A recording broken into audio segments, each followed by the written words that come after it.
Well, well, well, well.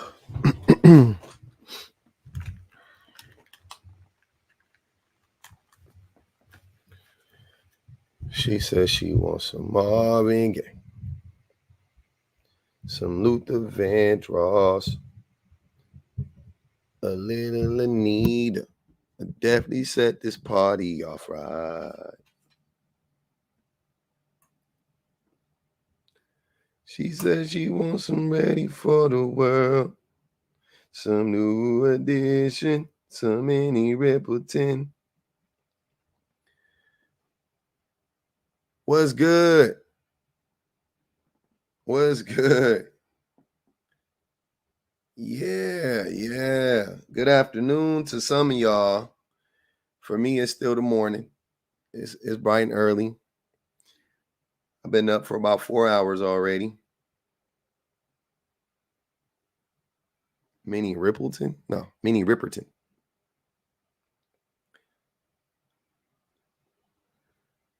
She from my city, man. Minnie Ripperton's from Long Beach.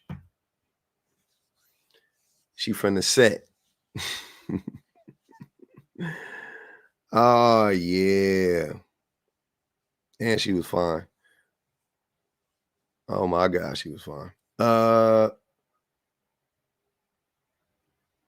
Yeah. I did just start. What's good, man? Happy Tuesday.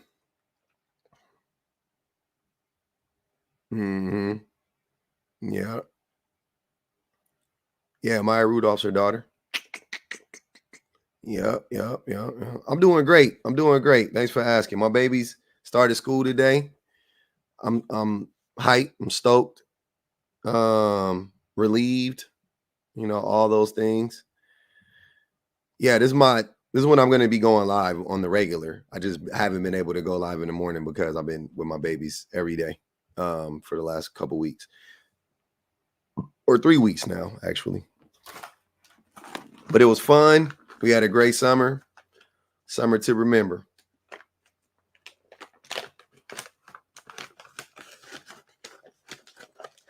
You just finished it? Thanks, Light. Oh, funny.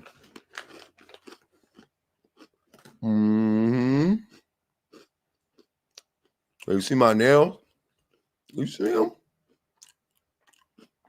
They old. Beat up. It's time for a new set. Well, it wouldn't be a set. But, Oh, yeah. A feel? No. I mean, dry mango. It's pretty good. Pretty good stuff. Mm-hmm. My lashes done. Already got long eyelashes. I don't need any more longer eyelashes.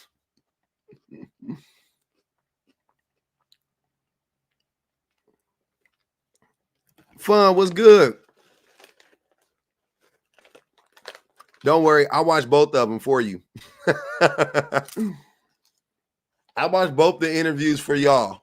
Don't worry about it. If you don't want to watch it, don't even sweat it. If you don't want to see it fun, don't sweat it. I got you. Trash was an understatement.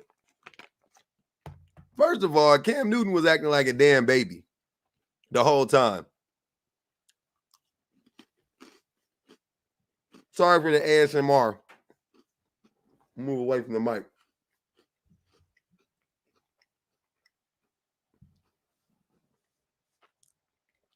Cam is a petulant child. He is.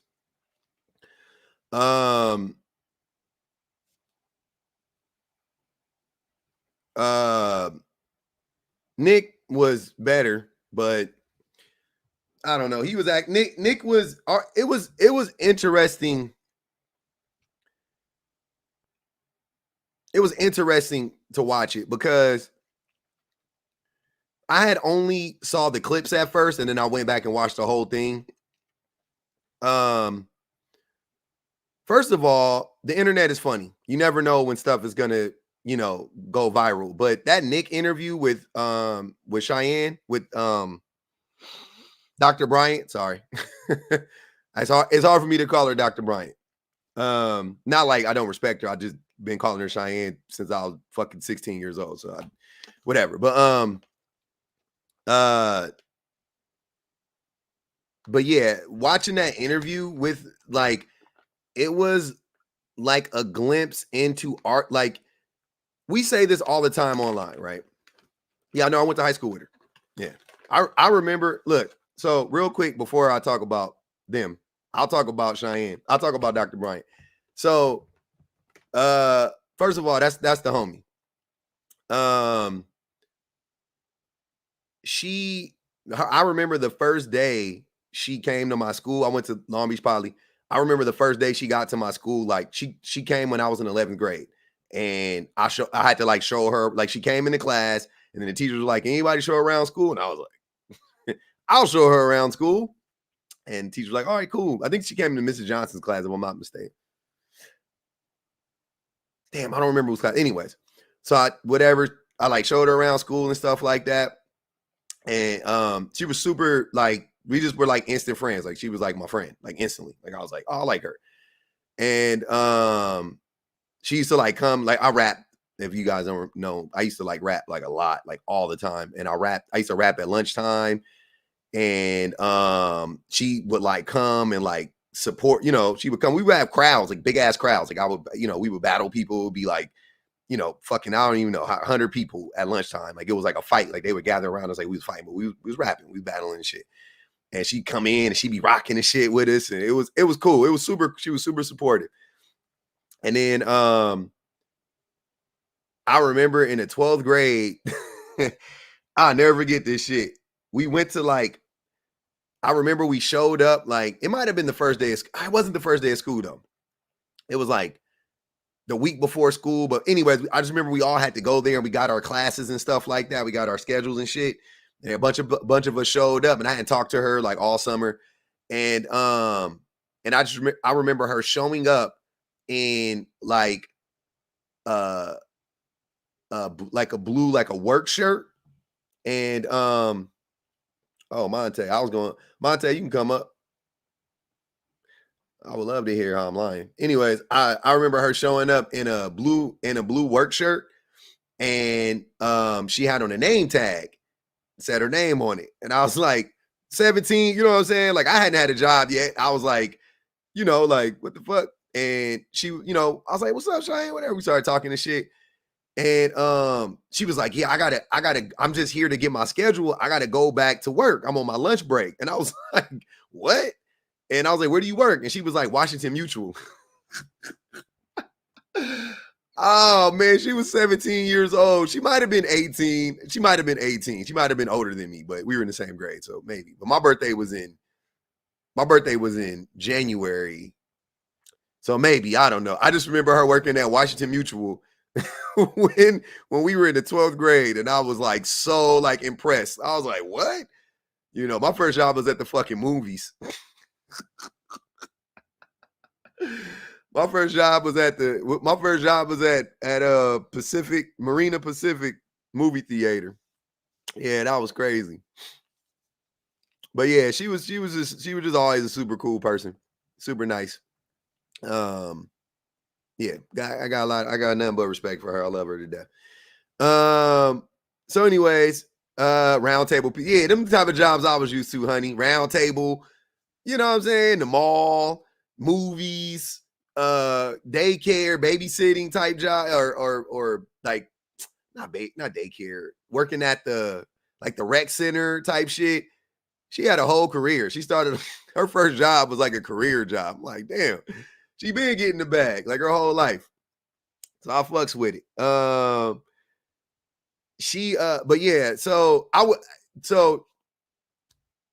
with that being said, I definitely found parts of the interview from her aspect to be kind of weird. how much she was like challenging Nick and saying like centering herself. That was a little problematic for me, as you know. At first I was like talking about it and I was like, well, you know, she was just having a conversation like she was having a conversation like a just like a friend, you know what I'm saying? But she is like a doctor, you know what I'm saying? So but she was centering herself a lot. She was like, you would never do that to me and da da da da. And I'm like, I couldn't imagine, you know, talking to a doctor and her telling me or them telling me like you wouldn't do that to me. I would be like, what? Okay. But yeah, that was a little crazy. But the rest of the interview, everything she said for the most part, it was yeah, I agree with pretty much the majority of stuff she said. But this ain't about her. This is about these weirdos. So Nick Cannon, yeah, that's what I'm saying. But when she's on the show in the capacity of a doctor, not his friend, just FYI, she's on, like, he has doctors on his shows and they talk like doctors, all of them. They don't go in there and talk like buddy. They talk like doctors, right? That's the, you know, and she was talking like they were like, you know what I mean? Like, I don't know. It just, it's the least of the, it wasn't the focal point of the interview, but it was definitely like something that I noticed. I was like, oh, that's kind of weird. But other than that, like, you know, most of the shit she said, I agree with. But Nick Cannon, listening to him in that interview, it was revealing. It was very revealing to me how he was talking, how he like wouldn't, like when she was like she was cooking him on the, like, when he was like trying to say like, oh, I run away, what was she calling it? Well, she wasn't calling it this, but he was basically talking about like stonewalling his, you know, his partners.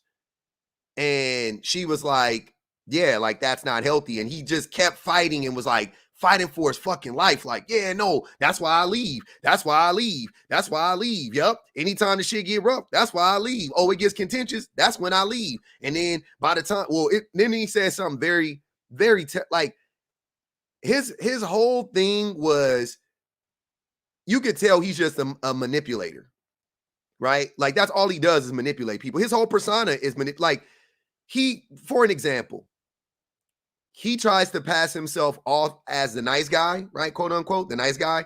And he talks about that. He basically says he's not the nice guy, right? To all the guys that talk about there's good men out here, Nick Cannon is exhibit A of the good guys you guys are talking about. Just so we're clear. What up, Gerbil? Just so we're clear. Nick Cannon is the prime example of the good guy, right? He's the guy, he said, he basically just admitted to love bombing women in the beginning, and then he pulls the old gotcha, bitch. Like that's his shtick. That's his shtick. Oh, they're both manipulative, Crown. No doubt about it. But I'm just starting with Nick. Nick, that was his, you know, he is the nice guy. Cam Newton does not present like the nice guy. Future does not present like the nice guy, just so we're clear. Nick Cannon presents like the nice guy. They all have their tactics, right? They're different fonts of the same men, right? Nick Cannon presents himself as the nice guy. I'm saying too, he is the Bill Cosby of our generation. Well, I'm of the Bill Cosby generation, but you get what I'm saying. Me and Nick Cannon are the same age. So he's the Bill Cosby of our generation, so to speak, right? He presents himself as like the wholesome, you know, guy, but I'm saying on TV as well, right? And you know that he's doing a very similar thing with the women because he admitted to doing it. Right? Does he not admit to being like, yeah, I'm the nice guy. Yeah, you know, I do all of it. And then I turn around and I'm like, now you get to see me now. Oh, once I got the draws, that's what he said. I'm pretty sure he did the GTD. He said, once I get the draws, I like turn around and I'm like, gotcha. And I'm like, wow, you just admitted that. Like, he just said it out loud. And good for him to say it out loud. At least he wasn't masking in that moment, because he was masking for the whole interview. The uncomfortable laughter, his body language. He was like, when Dr. Bryant was talking to him, he was sitting like this. He was sitting like this about 62% of the interview. He was slumped. He was dismissive. He was combative. But he was 10 times more honest than Cam Newton. He was 100 times more honest than Cam Newton, I would say. Cam Newton is trash. I'm sorry. Y'all could I don't know how else to say it. Cam Newton is garbage. Now, I clocked Cam Newton shit years ago when he made, I mean, I knew there were red flags years ago with Cam Newton. When he got up there and made those sexist remarks while being an active player in the NFL, I was like, and this is before I was even on any type of like unpacking or like I wasn't on no mission or nothing. I just was like, damn, nigga, you couldn't like keep that shit to yourself. Like, you know what I'm saying? Like, where did that come from? That was weird. Sean, what is the cult of man? The cult of man is the patriarchy. I just call it the cult of man because it functions more like a cult. So yeah, remember when he got reprimanded and then Dannins, they suspended or they kicked him off of the. Remember he used to do those ads for the Geico's yogurt or whatever it was, and he got kicked off of the ad campaign for that. Lost hundreds of thousands, if not millions of dollars from those ads, all because he was dumb and couldn't keep that shit in. He couldn't mask he can't mask. He's not. Cam Newton isn't as emotionally intelligent as Nick Cannon is. All three of these dudes, if you watch how they present, now we got more information on how they present. We can assume that Cam Newton and Nick Cannon Cam Newton and Future are closer to one another in how they present. I would assume they very much both seem like jerks and like assholes and and things of that nature. Nick Cannon he presents like as a nice guy, right? But this is what women are talking about. How do you expect women to vet when all three of these dudes have the same intentions, but they mask and present differently? How do you expect the women to vet when you got the nice guy that you guys be dick riding all day long, cyber slurping all day long? Y'all love cyber slurping the nice guys that you aren't. You don't belong in the group of the nice guys, right? But the reason why you guys love to talk about nice guys is because in your mind, you think all I have to do is present as a nice guy and I should get the vagina. But y'all can't even do that, to be honest. Y'all can't even do that. If we keeping it a bean, y'all, most of y'all that cape for the nice guys aren't even capable of being a nice guy. You're not even capable of being Nick Cannon. You can't even do it. You can't mask for 2 weeks. He even said, he was like, oh, I pull out the chairs. I'll put my jacket over the puddle. That's what Nick Cannon was saying. That's what he said. That's how he presents to women. He said, until I get the draws, GTD, then it's gotcha, bitch. So I'm telling y'all, y'all go sit here and try to lie and say that that's not what most men present as one of these three guys. Sorry to tell you. Extreme jerk asshole, middle jerk asshole-ish, kind of maybe nice sometimes, maybe a little sweet, hug you, kiss you, tell you you're the only one for him, maybe, probably, nice guy.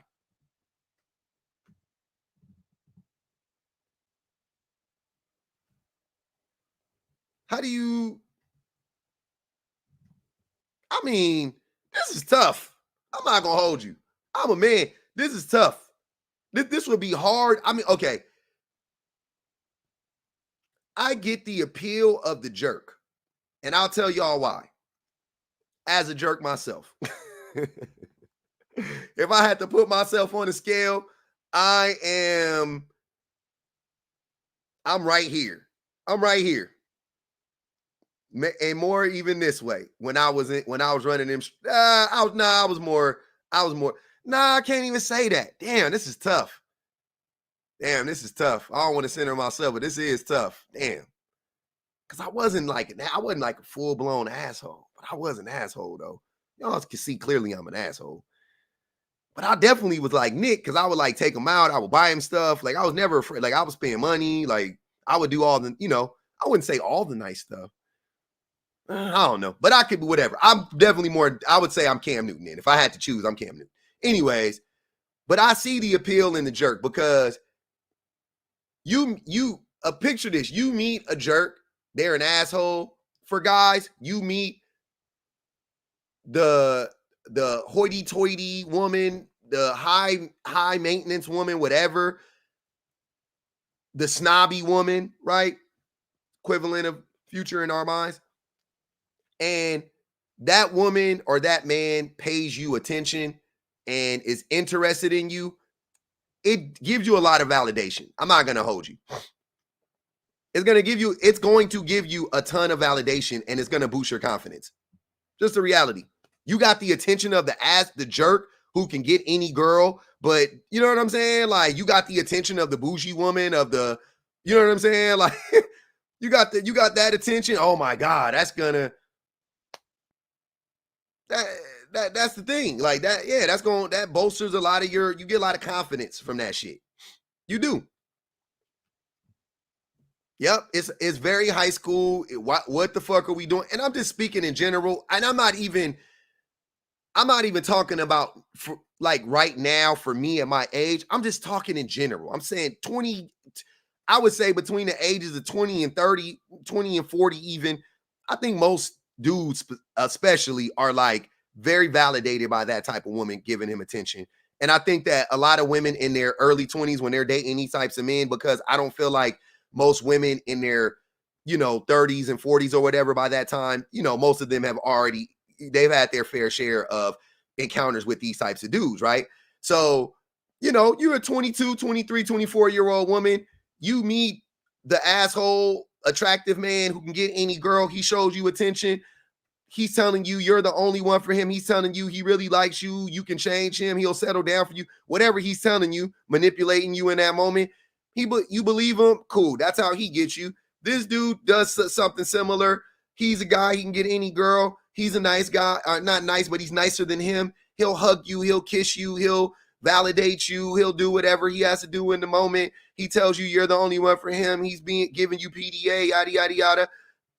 But he just wants to sleep with you and abandon you. You get with the nice guy, not low comp, like spend some money on you, pulls out the chair. Oh, and you've been dealing with these dudes? You've been dealing with these dudes, and then you run into this motherfucker? Oh my God. He's sitting there like, what's the Dave Chappelle meme when he was, what's the motherfucking name? Rick James, when he was doing like this? Nick Cannon there sitting there like this. After you done been beat up by these two motherfuckers, you got Nick Cannon sitting there like, come to me, my precious.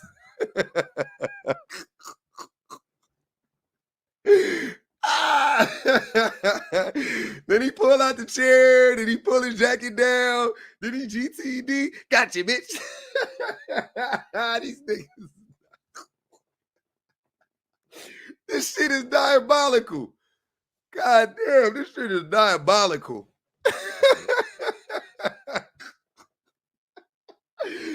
Oh my God. If you really just think about it, and the cult, you can see how it's his own ecosystem, and how it's like these niggas is like, I don't know if y'all ever seen like the badger and the wolf go hunting together.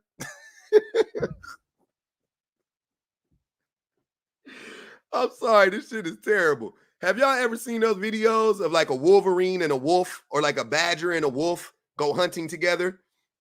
These are the wolves, and this is the badger. This is the Wolverine. Oh my God, man. It just how they all kind of just help each other. You know what I'm saying? And then after you get screwed over by the nice guy, you know what I'm saying? You go, oh, well, these guys aren't as bad. At least I could be with an attractive guy, because they're at least attractive. They're way more attractive than Nick. Both of these dudes are 10 times more attractive than Nick Cannon. Like, let's be honest. So you're like, well, I might as well get with an attractive nigga. You know what I'm saying? I might as well. It's really tough. It's really tough. I ain't saying Nick Cannon ain't attractive. I'm saying that Nick Cannon is significantly less attractive than both of these men. I'm not saying Nick is ugly. I'm just saying he's significantly less attractive than both of these dudes in almost every way. He's not as cool as either one of them. He's smarter than both of them, though. I will say that. He's definitely smarter than both of them. But Nick Cannon is 5'10", 175 pounds, and, whatever. He's 6'5", 240. He's 6'2", 200. Like, let's be real. And I'm just saying, like, let's be fucking honest. This shit is crazy. I ain't got to argue. We just speaking in reality. I don't want to play the mind game. Y'all can have y'all preferences, but we know what it is. Y'all tripping. Bye who? Who is this? Why you up here with your nails painted game? Because I want to. Are you okay? I don't be knowing. I really be trying to understand. Are y'all okay?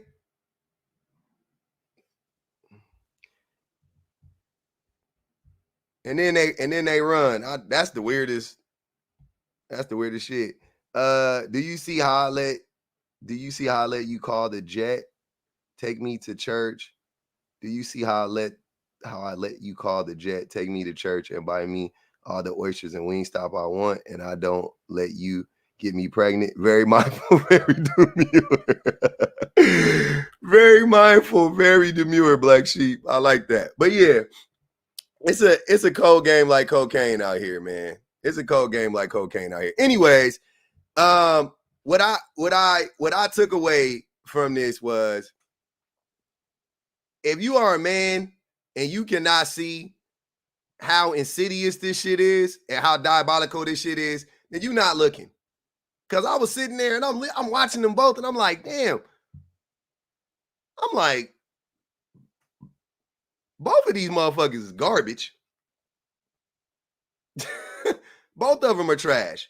But to me, they represent like most dudes. And I'm like, aside from the money, I'm just talking about the attitude. Right? At the end of the day, M said she raiding the wardrobe. At the end of the day, these motherfuckers just want to sleep with you and leave. That's what I got from both of them. That's why I said, so the cult of man teaches men to be obsessed with having children, but not obsessed with showing up for or taking care of the children. But this dude is obsessed with having a bunch of kids. This dude is obsessed with having a bunch of kids. This dude is obsessed with having a bunch of kids. None of them take care of their kids. None of them do. And I'm not talking about giving up money. We already know Nick Cannon don't give up no money. I don't know what his arrangement is with his baby mamas. We do know he took back that Bentley from one of his baby mamas. And we know Future don't be taking care of his babies. So I'm just going to go out on a limb and say financially, none of them probably are taking care of their kids. And emotionally, I know for a fact, none of them are taking care of any of their children. He might be taking care of Mariah babies. He might be, because he know Mariah will air that ass out, right? Or he might fear that Mariah or somebody in her camp will air this nigga out. So he might be with his two oldest children. He might be. Yeah, Nick, Cam took back a Bentley from one of his baby mamas a while ago. Yeah, I don't know if he respects Mariah. He's afraid of Mariah. He definitely is afraid of Mariah. Oh, shout out to Mariah too, man. Her mother and her sister passed away this weekend. That's terrible. That's terrible. I don't know. That's some wild shit. Yeah, Mariah is older. Mariah closer to 50. Yeah. Mariah might be 50, actually. Yeah, her mom and her sister both passed away on I think the same day. Same day or the same weekend, one of the two. 55. Damn, Mariah, 55. Interesting. I know she was that much older than him.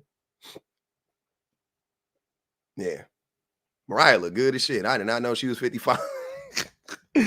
I had no idea. Hey, Mariah cool on dating too, if y'all ain't paying attention. I ain't seen Mariah. I ain't heard about Mariah dating a man since she divorced Nick Cannon. She cool. Mariah out here just living. She just out here thriving and living, looking good, singing and shit. She can still hit the high notes. I just seen her hit the high note. I'm like, damn, she chilling like a motherfucker. Mm-hmm. Oh, she dated her backup dancer for 7? Okay. That's what's up. That's what's up. She kept it in-house. I respect that. Yeah, I got nothing but respect for that. That's crazy. That's crazy though. But I definitely want to get into this. I didn't really want to focus all my attention on future free bands, Nick Cannon and Cam Newton, but definitely just wanted to touch on that real quick. I want to get to the crux of what I'm talking about, which is how men are obsessed with having children. And when I say this, I want you guys to understand, I'm not saying that all men want to have 8 babies, because I definitely don't. I already told you I'm allergic to having more kids. I probably, if I have another baby, yeah, I don't want to have another baby. It's not appealing to me at all. 2 is enough. That shit just stressed me out right now thinking about it. All right, Em.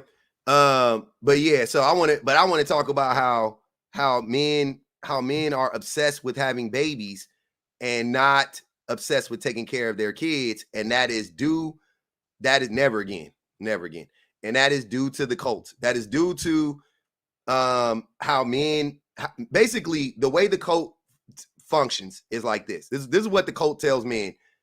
For those of you who don't know, this is what the cult tells men. Elon Musk, same way. This is what the cult tells men. The cult tells men it is your birthright to spread your seed to as many women as you possibly can. Spread your seed to as many women as you possibly can. As long as there are women that you can manipulate and or get to have your baby, that's how many kids you're supposed to have. While simultaneously telling you that nurturing and caring for a child is a woman's work. Do you see how dysfunctional that is? If you believe that the nature of man is just to run around and have babies, here's why I say their talking points are circular. Because the same men that are okay with men running around and having babies, right, are the same men who talk about how not having a father in the home leads to X, Y, and Z, and how you need fathers in the home. Make it make sense. We need fathers in the home, but y'all the same men, because here's what I'm saying. These men will attack me way more than they attack Nick Cannon, Future Free Bands, and Cam Newton. Am I lying about that? These men will attack any man, not just me, but any man that is like, hey, we got to step up. We got to be better parents. We got to show up for our children more. We got to show up for our community more. We got to show up for women more. We got to show up for ourselves more. Like, any man that's telling men that, they come in here and say, hey, fam, why your nails painted? They do all of that weird shit, right? Where the fuck is y'all antenna when it come to Nick Cannon, when it come to Future, when it come to Cam Newton? Why don't y'all got the same energy for them? Y'all, these men are the same men that go hard on women with children who have decided to leave abusive relationships and to be happy and choose happiness and healthiness and health and freedom of a man and the burden of a man. They're the same men who will tell you that, oh, we need a man in the home. We need a man in a home, and y'all go hard on those women. Y'all berate those women. You shame those women. You call them single baby mamas. You tell them they gonna unalive alone. You tell them don't nobody want them. But y'all don't got that same smoke for Nick Cannon, for Cam Newton, and for Future Free Bands. Y'all don't got that same smoke. Y'all don't got that same smoke for the man that admitted openly that he manipulates women by being the nice guy and then pulling the rug from underneath them. Y'all don't got the same smoke for them. You don't got the same smoke for them. Because the cult tells men it is okay to have as many kids as you can. Whether you can afford them or not is irrelevant. Whether you can afford them or not is besides the point. They ain't got nothing to do with the money. You can have as many kids as you want to. You can have as many kids as you want to.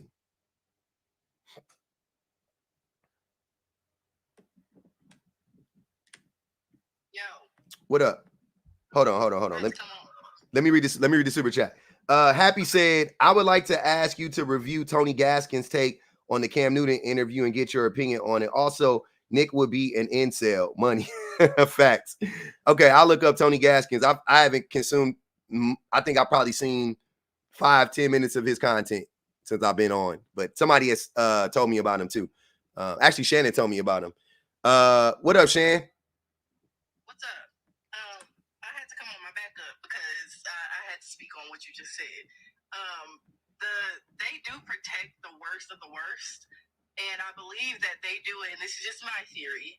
I believe that they do it because those men help them look better versus like the men who actually are holding other men accountable and calling men out for their shit. Those men don't make them look better. Those men make them have to like rise up to the occasion. So I think that they defend and protect the Nick Cannons and the Cam Newtons of the community because they get to say, at least I'm not him. Mm-hmm. So they need enough of, yes, the burner page. It's not even a burner page, but anyway. They need enough Cam Newtons and Nick Cannons so that women can settle for them because at least they aren't that bad.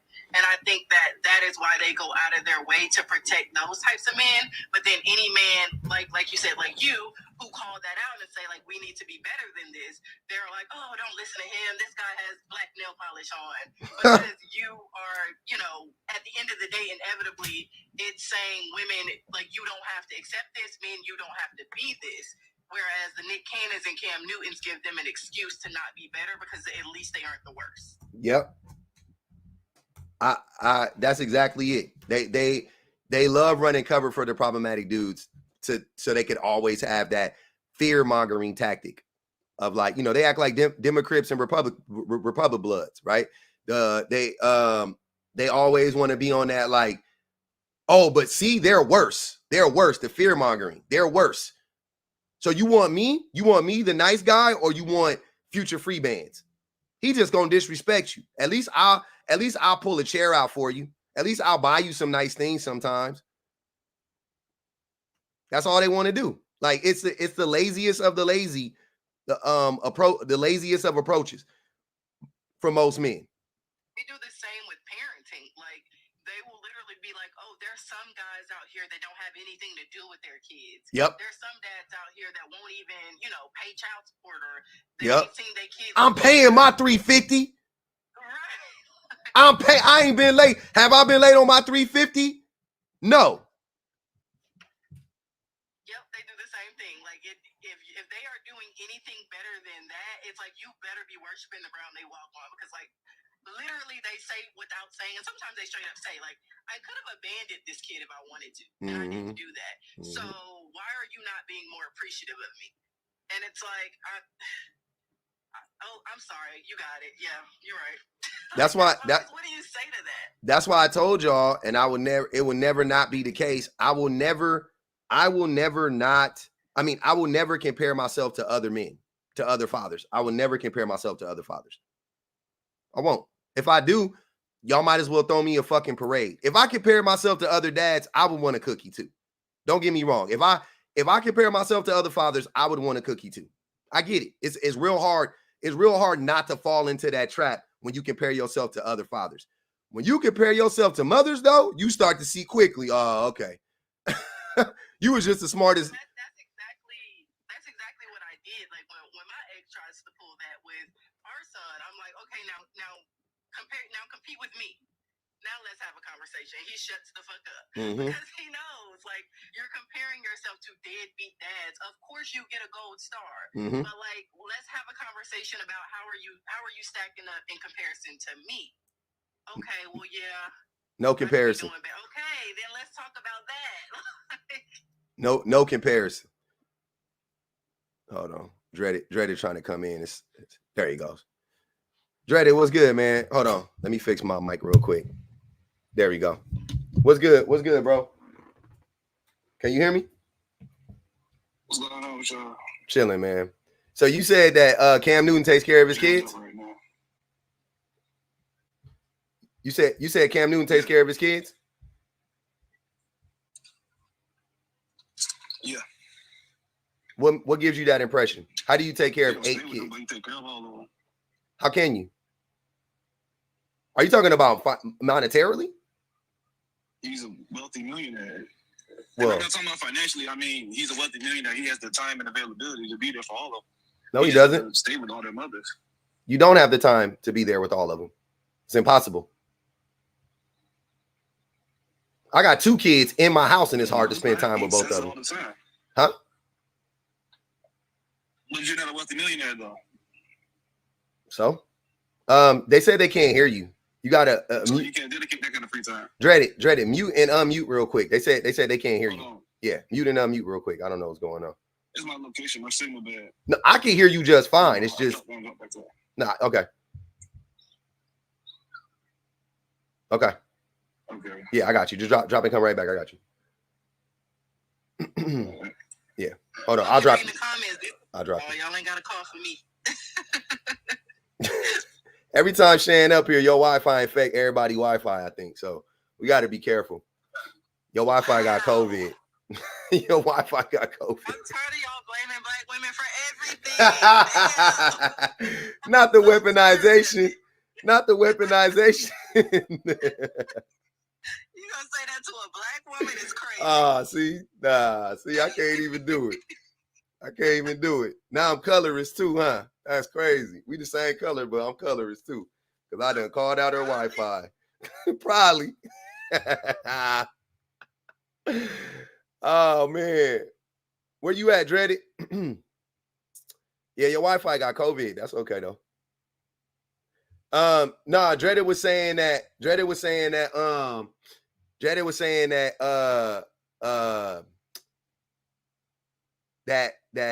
could you hear him, Shan? Yeah, I heard him. Okay. Yeah, Dreaded was saying that Cam Newton takes care of his kids. And I was like, oh, okay. And he said he's a wealthy millionaire, which I don't know what that got to do with time, but I don't know what that got to do with time. Yeah, that's what I'm saying, Barry. If you have kids, you know it's physically impossible to look, man. I'm gonna tell y'all something. It is physically impossible to take care of 8 kids if you're under the same roof. I just want y'all to know that. You can go look up studies on this shit when they talk about like families, like big families and the effects it has on the children and whatnot. Like there's definitely like a breaking point where the likelihood, you know, that there's going to be severe trauma, neglect, whatever, and that it's astronomically high. It's astronomically high, right? From what I understand, I think after 4 kids, it's pretty like it falls off a cliff. But even 4 kids a lot. But from what I remember when I was reading, it was like because like it's equal. So like they could take care of each other. So it's like 2 and 2. You know what I'm saying? So they could like kind of link up. But like after 4 is when the shit go fucking haywire. But to me, that's why 2 kids is a lot for me. This is what I be thinking. Maybe I'm different. Maybe me and my wife are different. But like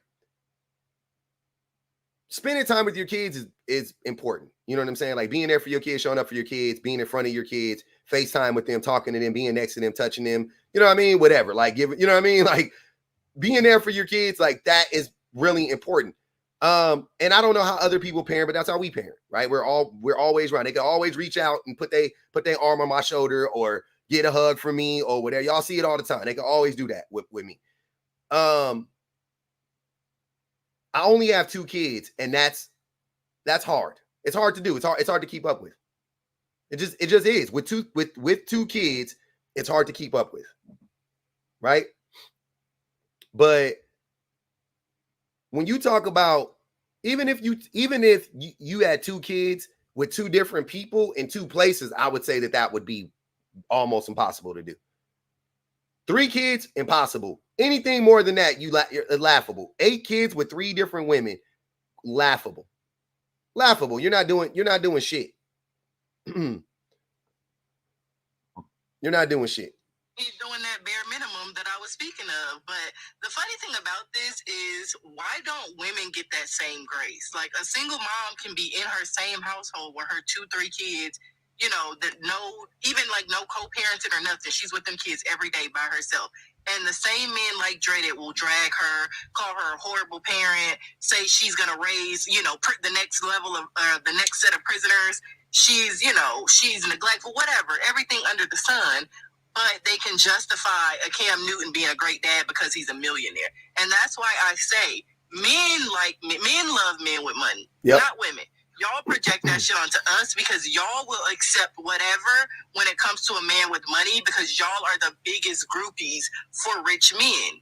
So when you look at a Cam Newton who has 8 kids in 3 different places, 3 different homes, and think that, oh, he's taking care of all his kids, but you will drag a single mother with 2 of them in her household every single day. Wicked work. There you go. There you go. I'm sounding. You good now? Okay. Yep. All right. Yeah. So you got to repeat that because nobody could hear. Only me and Shan can hear you. Nobody else could. So you said Cam Newton can take care of his kids because he's a millionaire. What does him being a millionaire have to do with how many hours there are in a day? Well, first off, it's not about the hours in the day. It's about the time you spend and you can spend that's worthwhile. Like, he's an active father in all his children's life. When he needs to be there, he's there. As a person who actually lives in Atlanta and has been to many of the events that he promotes and holds, he always has his kids with him. So for someone to say that he's not an active father just because how they feel about him specifically, nah, man, that's crazy. And then to say that he can't do it, the man's been an active father in all their lives since they all of them were born. Like, he's never been the person who put them to the side and said, I'm not going to be there for them. No, he's active father. All of his baby mamas will tell you. Like, he's there whenever they need him. And him having money is the reason he can be there for them. It's because of the fact that he has money and that he can be everywhere he needs to be. If he didn't have money, he wouldn't be able to be everywhere he needs to be. He'd be sitting there like most men trying to work 12 hours on the shift to make enough money to spend the weekend. But he's not. Okay. A few things. Logistically, he has kids in 2 different places. I know they're in Atlanta, but he has several kids in 2 different places, right? Because he has 8 kids. One of them is new with Jazzy, and then the other 2. So I don't know if it's 3 and I don't know if it's 2 and 4 or you know what I mean. I don't know how the breakup is. I don't know what it is. 2 and 5 or 4 and 4. 4 and 3. I don't give a fuck. But I think it's 4 and 3. 4 and 3. There you go. So you got 4 and 3 with 2 different women. 5, 2, and 1. There you go. 5, 2, and 1. There you go. So 5, 2, and 1 in 3 different places. When I said the hours in a day, and you said that doesn't matter, that's hilarious because that literally matters. That's the thing that matters. There's a finite amount of time in a day. He physically cannot be there for his kids. He just can't be there. And there ain't enough FaceTime. There is not enough of that. You need to, the only chance you have to show up for your kids in a meaningful way when you got that many kids is to be in the home. FaceTime don't work. Text messages don't work. Emails don't count the same. They don't hit the same. I know that as a parent. I can tell you that right now. The shit, my baby ain't tolerating no goddamn FaceTime. The hell? When my baby hit me up on FaceTime, he telling me to come home. He called me on FaceTime from his iPad all the time. Dad, where are you? You've been gone for 45 minutes. Where are you? I'm at the store, man. Oh, okay. Come home when you coming home soon? Yeah, I'll be home soon. That's FaceTime for him. It ain't about fucking having a real conversation with the motherfucker. He don't care about that shit. And then secondly, the wildest part is you saying that you know that he takes care of his kids while simultaneously saying that the mother of his kids say when they need him, he's there. What does that tell you, Dreaded? Isn't the mother of his kids said that he's there when they need him? That means he's there when they need him. Yeah. So I mean, how can you doubt that fact? I'm not. I'm just saying. I'm just. Sounds like he's an assistant, not a father. It sounds like he's the step-in babysitter. Yeah, like you saying that he's there when they need him means the need. No. Listen, the need existed before. He just wasn't there because he's not active. If he was active, they wouldn't need him. They wouldn't need to call him for anything. He would just be there. He would be proactive. If you're a part of being an active, he is proactive. What are you saying? He's not proactive. You just said the opposite of that. You just said the opposite of that, Dreaded. You just said the opposite of that. That's what I'm trying to tell you. If you go to work, right, you're not around your kids. If you have a job, you're not around your kids. If you're somewhere else, you're not around your kids. If your kids go to school, you're not around your kids. So you're not going to be there 24 hours, 7 days a week. That's ridiculous. Of to even make a claim to that's not such. the same thing, Then to try to project this whole idea that, he got to be around them 25, 7 days a week while neglecting the idea of work and him having responsibilities as an adult. Come on, man. Y'all bullshitting right now. But what you're saying just further proves our point, because you have all these responsibilities as an adult. You got to work, you got to make money, and now you got to divide that between 8 children in different places. So you mean to tell me he's working, making money, having a relationship, being an adult, and evenly dividing himself between 8 children effectively? And half of us are struggling to do that with 1 or 2 2, 3 kids in our home. Said he's doing it. So what's the problem? Like, how are y'all still trying to come up with the assumption that he's not? His baby mother said he's already doing it.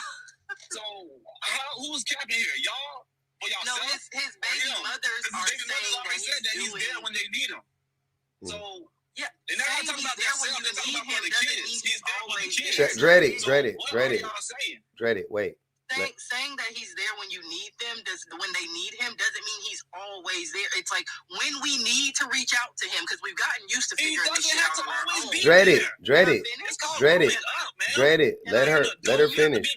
Can you calm down? Dread it. Dread it. Let her finish. Let her finish, brother. Damn.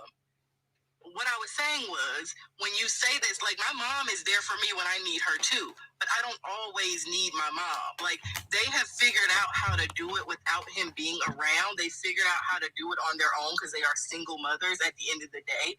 But yeah, when they need to call on their baby daddy, he's there for them. But that doesn't mean that's multiple days a week. He's not there for them, man. 5 to 7 days a week. Did you even hear what they said? He's there for the kids. Interrupting me, Dre. Why are you so passionate about this? Is this your situation?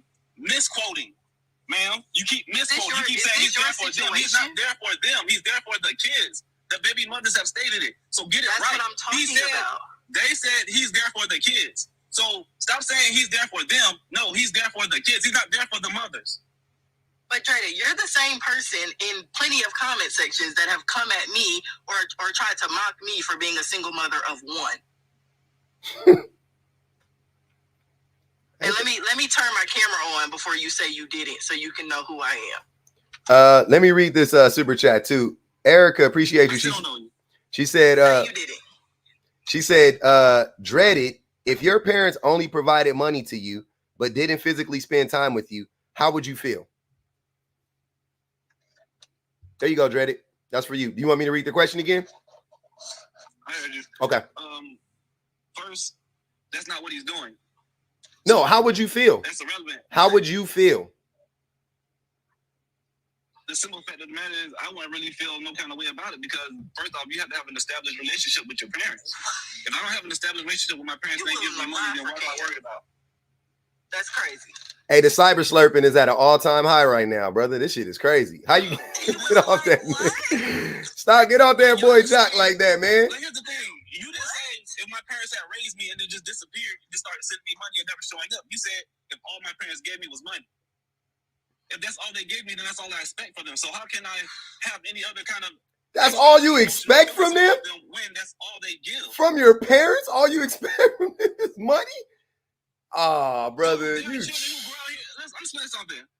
From a psychological standpoint and from psychology. There are children who grow up out here and all their parents have ever given them is money. So for them, having any kind of a real emotional attachment to their parents is irrelevant because they don't have that factor within them. So when they become parents, they're as distant just as their parents were because the way their parents have dealt with situation is giving them money. So all they know is money. So when you ask me if all my parents gave me is money, how would I feel? I could not feel any other way but to accept the money and know that there is no real emotional attachment towards my parents because all they've given me is money. That's the way they raised me.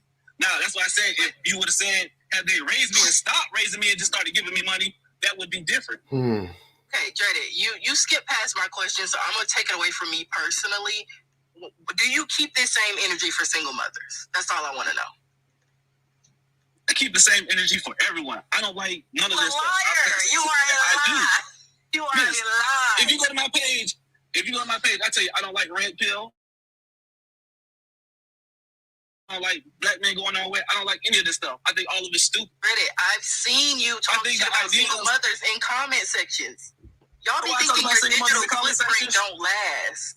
Oh, I never said I don't talk about single mothers. I said I have the same energy for everybody because that's what you asked. So obviously you don't keep this same energy. That was my question. You will talk shit about single mothers, but you are over here defending Cam Newton like your life depends on it. I can't even hold you.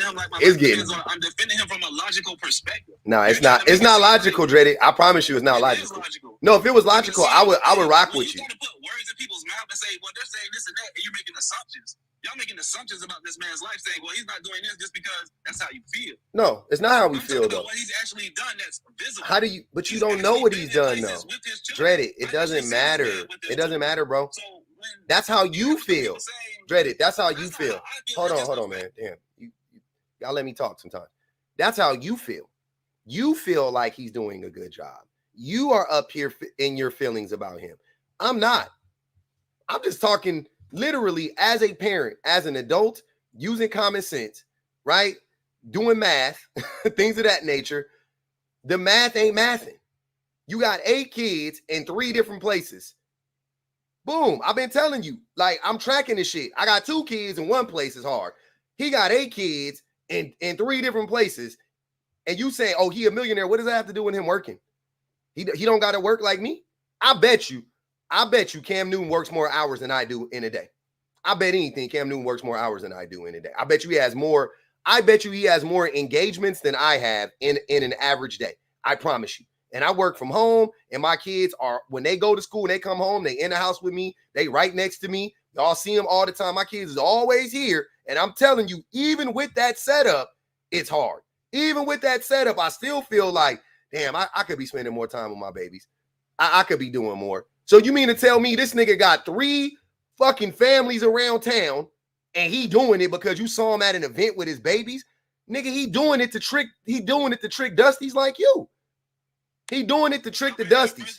He don't have 3 families. He do got 3 families. He got 2 different women and he got a woman now. He has 1 family. He has multiple kids. Those are all his families, sir. See how stupid that is? Children are his families. Those are 3 different families.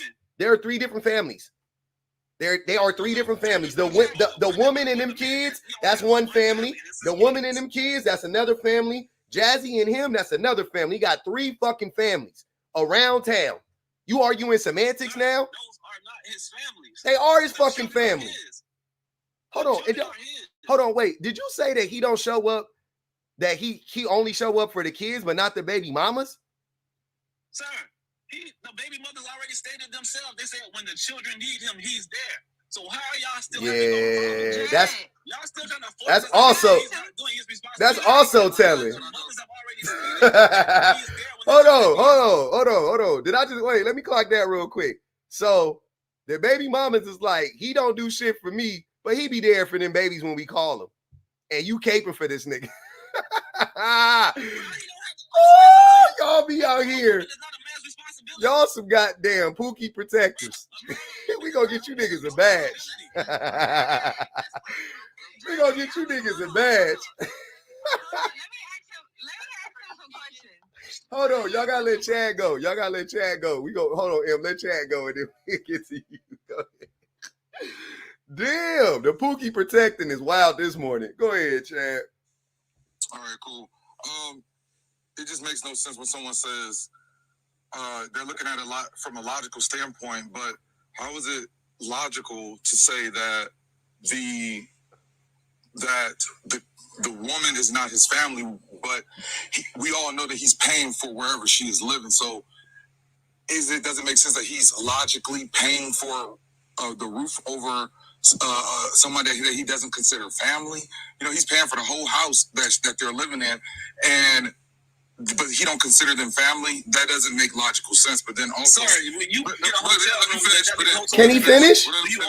Dreddy, can he finish? Finish. Dreddy, I promise you I will let you go off. I promise you. Just let Chad finish. Right, he ain't even going me, but how is it logical to say that How is it logical to even encourage this type of behavior when we already know what this leads to? Like, people act like it's like the delusion is real because y'all act like y'all have never seen an athlete with money. Y'all act like y'all never seen Holyfield. Y'all never act like y'all seen. This is what happens when athletes get money. He's young. They have a bunch of, and that is their biggest mistake. They all say it. Mm-hmm. Every time they go broke, they had a bunch of kids by a bunch of women, and they all end up in the same position. So how can you say that you actually care about this man, the actual person, the human being, and you are watching him do a step-by-step demise that every other pro athlete before him has done? He's doing the exact same thing, step by step. And they all say that was their first mistake, having a bunch of children by a bunch of different women. And then when he could have literally been married with a prenup, and that way the women couldn't take his stuff, but he has all these different women who are now able to gain clout off of his name, who are now able to book shows and all this stuff, gain wealth for themselves by using his name. And he can't even take their money because he's not married to them. If he was married to them, that new money they have to split half of that. But they can make money off of his name, off of his clout, and he can't take their money. He paying for their house, and he got to take care of all these kids for the next 18 years. It ain't no way of satiating a woman's appetite as far as the lifestyle that she wants, the things that she sees. She got the 2020 G-Wagon. She gonna want the 24, and she gonna want the 26 G-Wagon too, even though it's been looking the same since the 1998. It's one, and then you got three different houses, three different homes. And you're never, it's a nonstop thing. So how can you say that you actually care about this man when you are literally watching him have to tie himself to a lifetime of work to be drained dry? That's all I'm saying. They don't care about that. Go ahead, Dreaded. Bro, that don't make no fucking sense what you just said. Like, literally. It don't make no sense. It's been done by every athlete. Stop. You're saying they're going to get clout off his name and get wealthy. So the women will have their own bag and their own money, and you don't like that idea, and you feel like I never said because that. he's a man, he should just spend all his money, and then, sir, you're literally being a hypocrite to your own opinion. No, this is a comprehension. Like I said they're going to use his name and get wealthy, right? So that's a good thing. That's a positive thing. Right, if they use his name and get wealthy, that's a positive thing. That's what I'm saying. That they can get wealthy off of his name, but he is still going to be responsible for maintaining that house. He's still going to. You think his child support change? Just because she make a little bit of money, it's not going to change. He going to still have to. You're encouraging this man to tie himself to a bunch of different for 18 years. That's an 18-year commitment. You're okay with this? Bro, it's his kids. Do you understand it? Those are his kids. Encouraging it. It's more than an 18-year commitment. It's a lifetime commitment. Those are his kids. Well, but wait. He's saying financially though. But yeah, he has literally done every broke athlete has done before. Have you never heard of Holyfield? Have you never heard of every single pro athlete that went broke? Holyfield made more money than anything. It was ridiculous how much money he made, and he lost it all because they do the same things. It's step by step. Have you ever watched the show on ESPN called Broke? Like, he's doing the same things, and you're watching it happen in real time, and it's somebody that you say you support, and you watching him do the same thing that we know how this is going to end. We got to stop pretending. We already know how things go. We know how this ends. I gotta wait. I want him to respond real quick, and then I'll let you go again, Dreaded. But I just got a quick question. Why are you so focused on Cam? Did he do something for you? Did he put some money in your pocket or something? I'm dead serious. Like, because you defending the shit out of him. You ain't said nothing about Nick Cannon being trash or future free bands, but you loving this nigga down. So what did he do? You said you went to some of his events. Did he help you get something or something like that? He got you a Birkin or something? What did he do for you? That's me. Yeah, you the one defending him. Bro, I'm just like this. The reason I support Cam Newton is the simple fact that I grew up watching this man. He's younger than me. He went to school when my nephew was in school. And my little cousin was in school. He played football with them. So I watched this kid grow up. So to see him being successful and doing all the things he's supposed to be doing with his life and handling his business like as a man's supposed to, I'm proud of that. You know what I'm saying? I'm proud to see kids that I've been around grow up and become great people. I think every man should be proud of every child he's been around grow up to become somebody who's responsible. So out of us too, it would appear that you have a personal connection to him and I don't. and you had the audacity to say that we being emotional. Nigga, you being emotional. You were letting your personal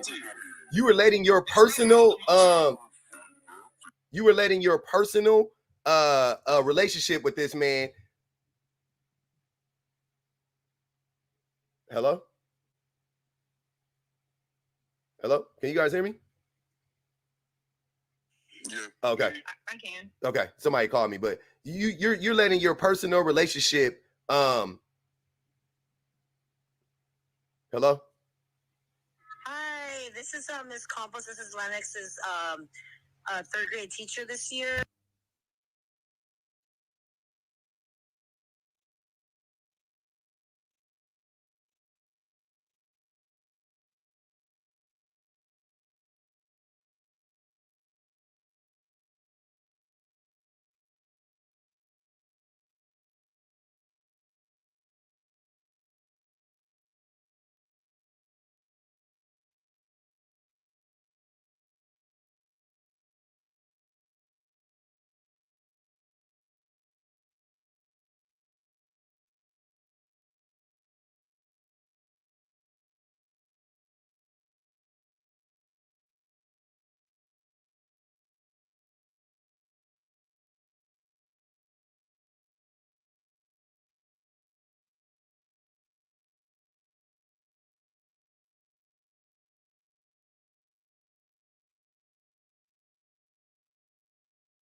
Yes, ma'am. Okay, so you know it, like, it takes a lot. It takes a lot for you to have to be raised by your auntie, your grandmother. So I don't understand how we understand this concept and we live through it. The thing is, but yet you will sit on this platform. Hold on, I'm not done, and I did not interrupt you. I'm now. You already answered my question, so now I'm speaking to that, and then I'll let you respond. I promise. I'm not gonna cut you off. My apologies. It's all good. I'm saying I don't understand how we know this, and psychologically, you were saying some things that were true, and so that means you have some type of background of psychology or something. I would assume that you are intelligent enough to understand what it means to thrive, right? Now, meeting the basic necessities of a child is at bare minimum. That's shelter, food, clothing, right?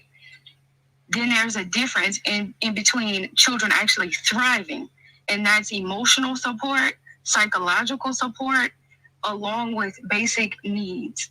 And that psychological side of it is huge, because that's where, and I'm sure you can agree, that's where all the trauma comes from daddy issues to mommy issues to being under mother. You start having the resentment towards women. You start having the resentment towards men. You start being promiscuous because dad isn't in the home. I don't know if you have kids or not, and I don't want to get into that because that's real personal. But the thing about it is, no parent that actually parents their kids is going to sit up here and say he can do it. Right? He might be there for the baby mama when she needs him to be there.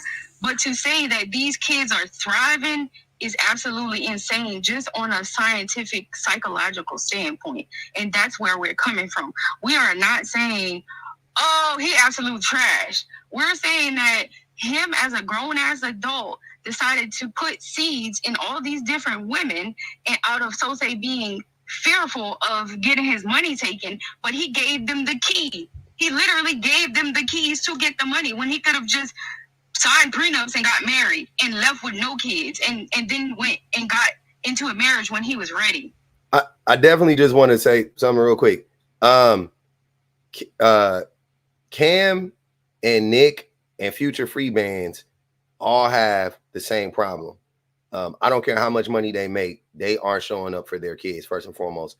All of them, none of them are interested. None of them are interested in committing to the women, protecting their families, anything like that. None of them are, right? I'm just very curious as to why we're stuck on Cam Newton. Like, stop defending Cam Newton. We know it's personal, Dreaded. I don't give a fuck about Cam Newton. He is just as bad as Nick Cannon and just as bad as Future. You can't make it make sense. I don't care if you grew up fucking slurping him from a distance. I don't give a fuck. That's cool. I liked him too when he was at Auburn. But I'm saying that now in 2024, this nigga's a whole menace. like this nigga's a menace and like this nigga's a menace. I don't care. No, nobody care about that shit. Make it make sense. This man said he's more afraid of divorce than he is of marriage. Dummy, do you not to you, Dreaded, but to this dummy, do you not realize that you have control over your marriage? I'm so tired of men lying to other men about what marriage is. Y'all gotta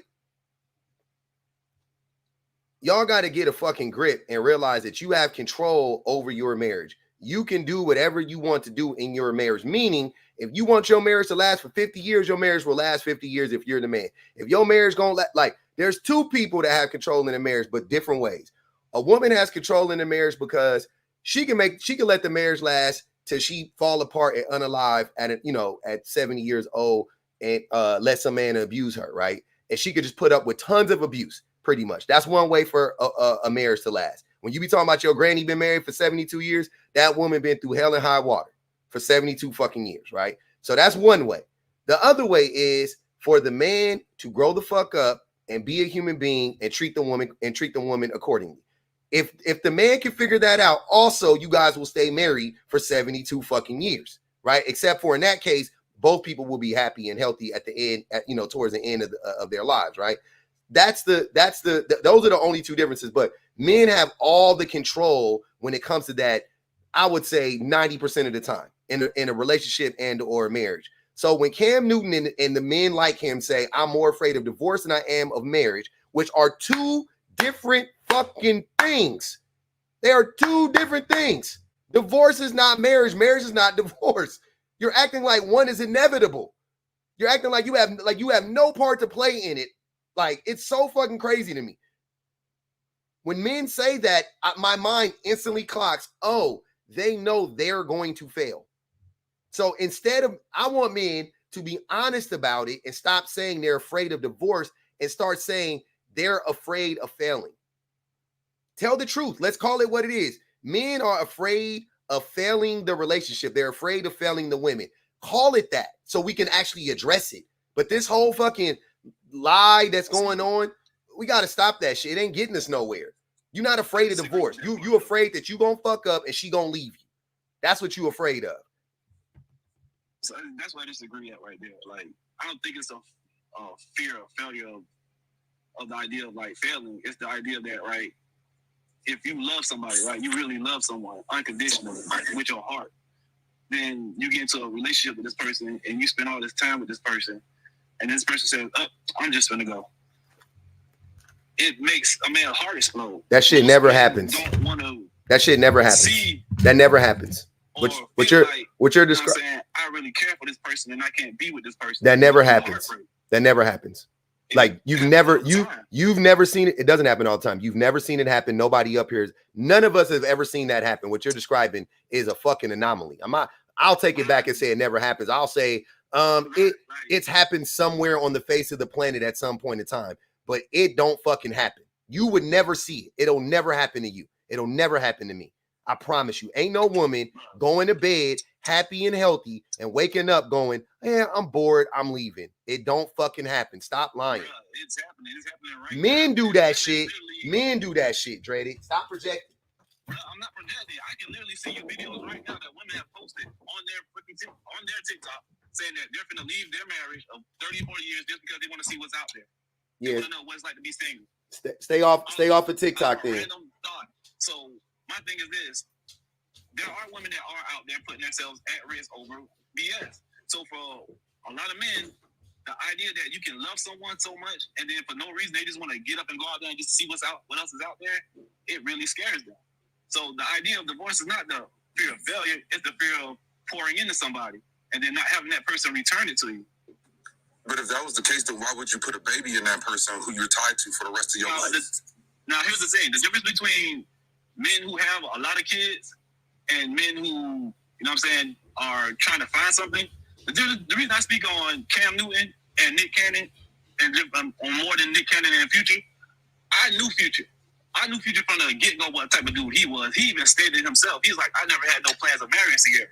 He even said on the air, he's like, I'm not going to marry her. I'm going to keep going out here and doing what I do. And Sierra was on the opposite end saying, oh, yeah, we finna have a future. Like, baby girl, you literally 3 days after this man said he's still going to be out here hoeing, still messing with this dude before you got pregnant, saying that he's never going to stop, and you still want to keep going on with him. So when it comes to a situation like that, I can't fault him for a woman's choice and let him and getting pregnant knocked up. That's why I say what I say. The difference between Nick Cannon was a dude who was a nerd and a loser who got famous, and he decided that, you know what I'm saying, I can't win being a good guy, so I'm just going to be ignorant and hopefully try to win doing what every other ignorant dude. So he's a follower. So I don't want to speak on a dude who's a follower because I don't have no respect for him. I don't have no respect for Future either. But the difference is seeing Cam Newton's situation and actually hearing him talk about his situation and then being there for a lot of times, watching it go through it in person and then understanding like what's going on and what's being said directly, I can speak on that. I can say, well, he's not really like those two dudes. What he's doing is different from what they're doing. They're getting women pregnant out of lost ideology. He's getting women pregnant, but he's taking care of the responsibility of getting them pregnant. He's not just doing it for himself. Yeah, the women are going to benefit from him. Yes, that's a part of it. That's the whole point of it. They want something out of him. He gave them something out of it. They now have a life of luxury and his children. And he's a man who's there for them. And they've acknowledged that he's there and he's responsible. So I can't fault him like I can fault Nick Cannon and I can fault Future. Two dudes who were purposely just going out trying to find something and making mistakes on purpose. Okay, since you have a personal, and since you value Cam highly as a man. I don't value Cam highly. I value ideology. Since you value him and since you have a personal relationship, whatever you just said, since you actually know him personally and you're okay with this behavior, would you encourage your son to do the same behavior? If you had a son who made it in the NFL, would you encourage your son to go out and get a whole bunch of women pregnant? Or is that rule number one that you don't do? My rules are different from everybody else's rules. Oh, you see, you can't be real. You cannot. You're literally you're being argumentative because I don't feel like I'm talking to an adult. You're being argumentative. You're trying to give me someone else's ideology. Say, what if they did this? I can't quantify that because I'm not that person in that position. I asked you, what would you do? Would you give that information to your son? I didn't ask you what anybody else did. I said, would you listen to what I'm telling you? You're trying to cut me off. I'm explaining something to you. I can't say anything on that because I couldn't give my son that type of information. I couldn't tell them whether they were right or wrong because I'm not the person in that situation. It's a yes I'm or no not the person question. who's dealing with that situation. It doesn't matter. I said, would you and listen to what I'm saying to you. Listen to what I'm saying to you. I'm not a person who's doing that situation, so I can't give criticism of a situation I'm not in. But you literally have just given criticism of every situation on the board. I'm not giving criticism. I'm giving criticism of what I see from other people's perspective. I'm not giving criticism of my situation. Listen to what I'm telling you. I'm not in any of those three dudes' situation with children, so I cannot tell my child or my future children to do the exact same thing or how to goddamn bring them through a situation like that. Do you understand what I'm saying to you? No, because you know yourself to know what you would advise someone. That's it. All you have to do is know yourself to know what advice you would give to someone. Right. Anybody can answer. It's a yes or no question. No, it's not. It really was. Because you're asking me what kind of advice would I give my own child if they were doing that, right? I never said that. I said, would you advise your son to get multiple women pregnant if your son had an NFL contract, or would you advise your son to get a bunch of women pregnant if he had an NFL contract? That's exactly what I said. Okay, so once again, you're asking me if I would tell them what to do, and I'm explaining to you once again. I said, yes, you are. You said, what does advice mean? Advice means give advice to tell someone what they should be doing. Yes or no question. Would you advise your son, yes or no, to get a bunch of random women? Yeah, would you advise? No, I would not advise my child to go get a bunch of people pregnant. Okay, all right, okay. So if you would not advise your son to get a bunch of women pregnant, why are you encouraging and okay with Cam, who you actually care as a human being for, you respect? Why are you okay with him doing the exact same behavior? And I will state this to you clearly, so follow me slowly. No. Listen to me clearly. Because of the fact that I understand his ideology and why he got those women pregnant and the reason he got those women children, I respect the idea that he got them pregnant to help them, to help benefit them, to give to them. So yes, I respect the idea that he's doing for them. He could benefit them without getting them pregnant. He could have just given them the money. They don't have to get pregnant. If he wants to truly help You don't think they wanted a child from him? if he wanted to help them, you said you understand his motivation. You said you understand his motivation. Of course, but you said you understand his motivation. Okay, so here's my thing, right? His motivation. So here's my thing, right? They wanted a child from him, right? So he said, all right, I'll give you a child. In exchange, while you have my child, I will help you out. So yes, they're benefiting and they're getting what they want. They're getting 2 for 1. They're getting the child and they're getting his help. You're okay with someone that you respect and care about getting into these situations. We already know how this has gone. This is what I'm saying. Do you understand what I'm saying to you? He's not the first athlete. Sir, do you understand what I'm saying to you? A bunch of women pregnant, and you're okay with him repeating the same behavior. Every woman wants a child by a pro athlete. That's not revolutionary. What I'm saying is this pattern has already been done before, and it's a pattern down destruction. We have seen this before. Every retired broke athlete, which 85% of football players go broke, they say the same thing. That's the advice that they give to all young players. Do not do this move right here. Why are you so obsessed with whether or not he goes broke? It's not about him being broke. I don't give a fuck. It's about you. And you saying on one hand that you care about someone. You said on one hand bringing up this whole idea of him going broke, and you're trying to say that he's going to go broke based on reading cognitive ideas of what happened in the past. Because my thing to you is this, and like I said again, there's a difference between possibility and probability. It's possible I can step outside right now and find $10,000 on the ground. That's possible, but it's not probable. It's probably not going to happen. And in this real world, we look at probability. We don't look at possibility. What's probably going to happen when a young pro athlete gets a bunch of women pregnant, that is the recipe for financial ruin. That's the recipe for. Ask the people who have been there. I'm just saying something to you. If he's not worried about financial ruin, why are you so worried about his financial ruin? And about me, it's about you saying on one hand. No, sir, you're worried about his financial ruin. You keep bringing it up. My question to you is, why are you so concerned about his financial ruin? Because you're encouraging the behavior on one hand, but then you say, I'm not encouraging the behavior. Do you hear what I said? Because I know him. I watched him when he was a kid. It's a contradictory thing. Sir, this is what I'm telling you. I understand why he got those women pregnant. I understand the idea. The women understand why somebody smoked crack. I understand, but that doesn't mean that I'm going to be. I'm going to agree with that action. And you don't have to agree. That don't you even don't make have to sense. agree. You just have to comprehend. No, do you understand? Do you have to comprehend? Listen. This is like having a conversation with a child.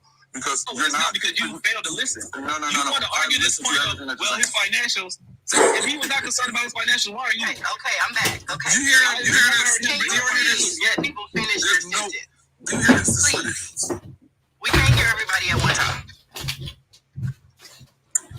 Okay, go ahead. Mr. Dredd, I understand where you're coming from, even though the situation is kind of weird. It's extra way out the ordinary. But we don't know the woman's side of this situation either, because she could have actually agreed to this. Now, I'm not condoning it because that's not where I come from. I'm married to one woman, plan to stay with her until God calls us home. But we don't know their situation. We don't know her side. We don't know his side, okay? So this could be something that all of those women, whoever they are, and Cam Newton, this is what they agreed to, okay?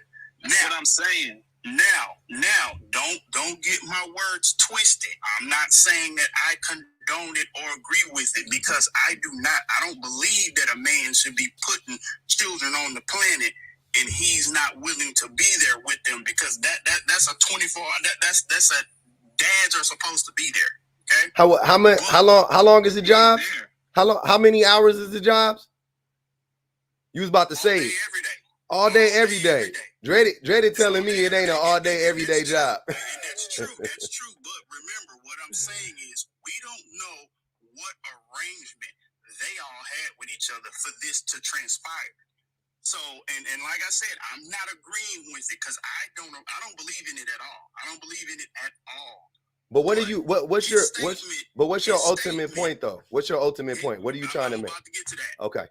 His statement about stating he is more afraid of a divorce than marriage, I can understand where that goes. Okay, I can. Why? Because if you technically look at marriage Mm-hmm. and a divorce was to happen for whatever reason, Mhm. whatever it is, okay? Whatever under the sun, the divorce happens. Uh-huh. What does the man have to benefit out of it? What does he get out of it? He got let me tell you what the man got. I love this question. Super easy. So if you look up the statistics on divorces and like what happens to people after divorces, men and women both lose in a divorce. Women actually lose a little bit more than men do overall too. They lose. They in the divorce, women lose more, and during the marriage, women lost more. So instead of looking at the end, because that's all men do, men are so we are too short-sighted. We don't look at the whole picture, right? So if you look at the whole picture, women make less money when they're married to a man, especially a woman married to a man like Cam Newton or Nick Cannon, or I'm sure they're going to make less money unless they Mariah Carey, right? So, but this is hold on, but this is the case though. If for most women, that's what I'm saying. For most women, in most relationships, women make less money when they're married than when they're single. Why is that? Because they have to take care of not only your mangy ass, not only my mangy ass, but they ass and the kids' asses, right? So they end up taking pay cuts left and right. And women who are married and have children, it's harder for them to get raises. It's harder for them to get, climb up that proverbial corporate ladder or whatever the case may be, because it is frowned upon for women to have. It's a penalty when a woman has a kid in their eyes, right? So women lose out in many and plenty ways. Also, we want to take into account them having a fucking baby and their bodies being fucked up for 7 years. Hold on, sir. I don't care about every. I'm talking about most. You don't need to retort or rebuttal what I'm saying. You're not making a point by when you say that. Nobody said every.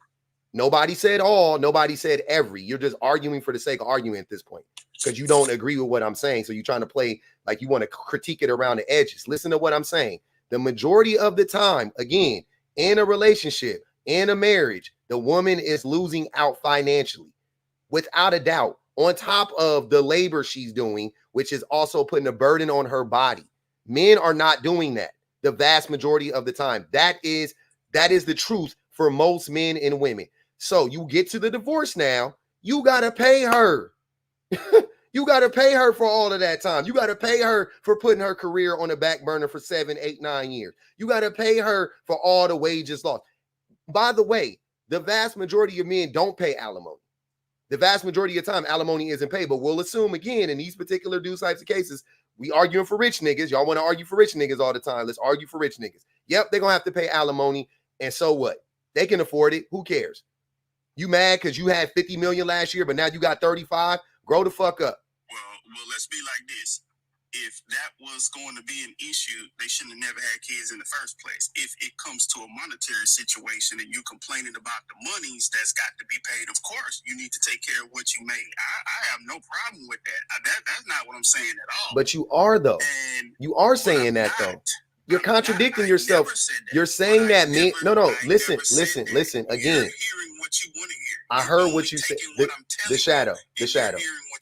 shadow. You started off by saying, I see why a man would be reluctant to get married, which told me everything I need to know. Men don't lose in marriage or divorce. We don't lose. The system ain't set up. The shadow, please stop.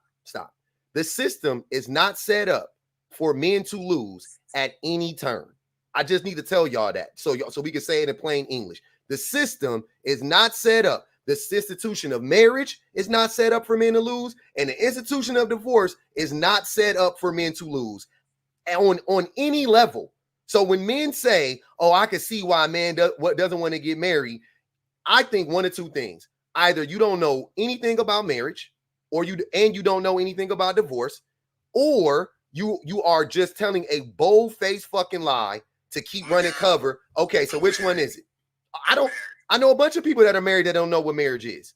I'm married, and I know what marriage is. What is it? Happily married for 7 years. What is it? What is marriage? What do you mean? What is marriage? What is marriage? Why would you even ask me? Why would you ask a married man an unorthodox question like that? That's not an unorthodox. That's a very orthodox question. That's a very common question. Simple as fuck. You're married. You're saying I'm supposed to assume because you're married, you know what marriage is. What is marriage? a relationship between two. When they both become one individual and they share life, they walk that path called life together. That's not marriage, but okay. See, that's it's what I not- thought. and- I figured you it's didn't know not- what marriage was as a married man, because most married people don't know what marriage is. That's not what marriage is. Marriage is an institution. Super simple answer. Marriage is an institution.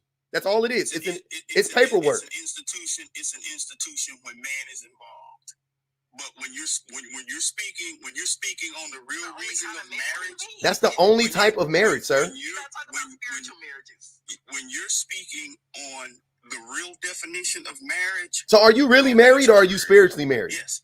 No, I'm physically married. Okay, so you went down there and signed that paperwork and did all of that stuff. That's what made you married. It don't matter if you got married under the eyes of the Lord. That shit don't count. We talking about white man paperwork. And that's what marriage has always been.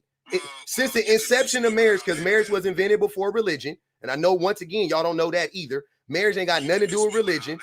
It don't got nothing to do with religion. I'm telling you that right now. It ain't got nothing to do with your spirituality. It don't got nothing to do with your concept of marriage. I'm talking about what marriage actually is, right? And most people who are married don't know what marriage is. That's not a knock on you. It's just a reality, and you didn't know either. And that's okay.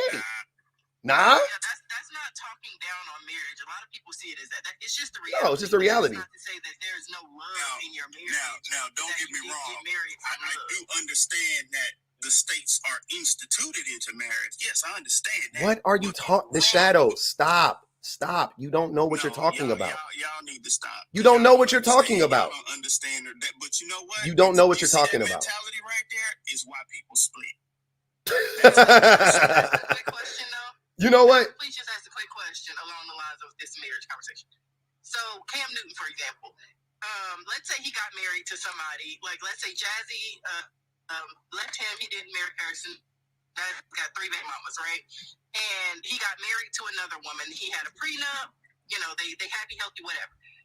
Who do you think will get more? The 3 baby mamas who decide, I want to put this man on child support, or the one ex-wife who signed the prenup? Who do you think he will spend more money, lose more money? The 3 baby mamas with the 8 children he has to pay child support on, or the one ex-wife who he made sign a prenup? Ex-wife. Wife. That's false. That's extremely false. If who's going to?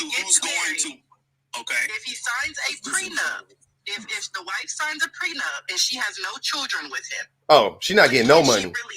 She's not getting no money. She's not getting anything. Yeah, very little. Whatever she could. Who's got 8 children with him? They can get a whole lot more money from him every month. Whatever she could finagle about the prenup, because sometimes the prenups ain't. Hold on, Shadow. Sometimes the prenups ain't that ironclad. So whatever, if she got a good enough lawyer, she might be able to get something. But yeah, she ain't getting much. And also, alimony isn't paid. I mean, it could be paid depending on what state you in, but in my state, it ain't paid for life. It's only paid for a certain amount of time. Let me read these super chats real quick. Guava said, tell Dreaded to think about the quality of fatherhood experience when you compare a father of 8 to a father of 2. I don't know if he can make that distinction. Tawana said, he just made the whole man the victim, as usual. He protecting Pookies. Future proposed to Sierra, ring and all. He cheated. Damn. These empty wallet dusties are always comparing themselves to celebrities. I watched Nick Cannon on Nickelodeon. This is my favorite one. I watched Nick Cannon on Nickelodeon. I don't understand why he had all those kids.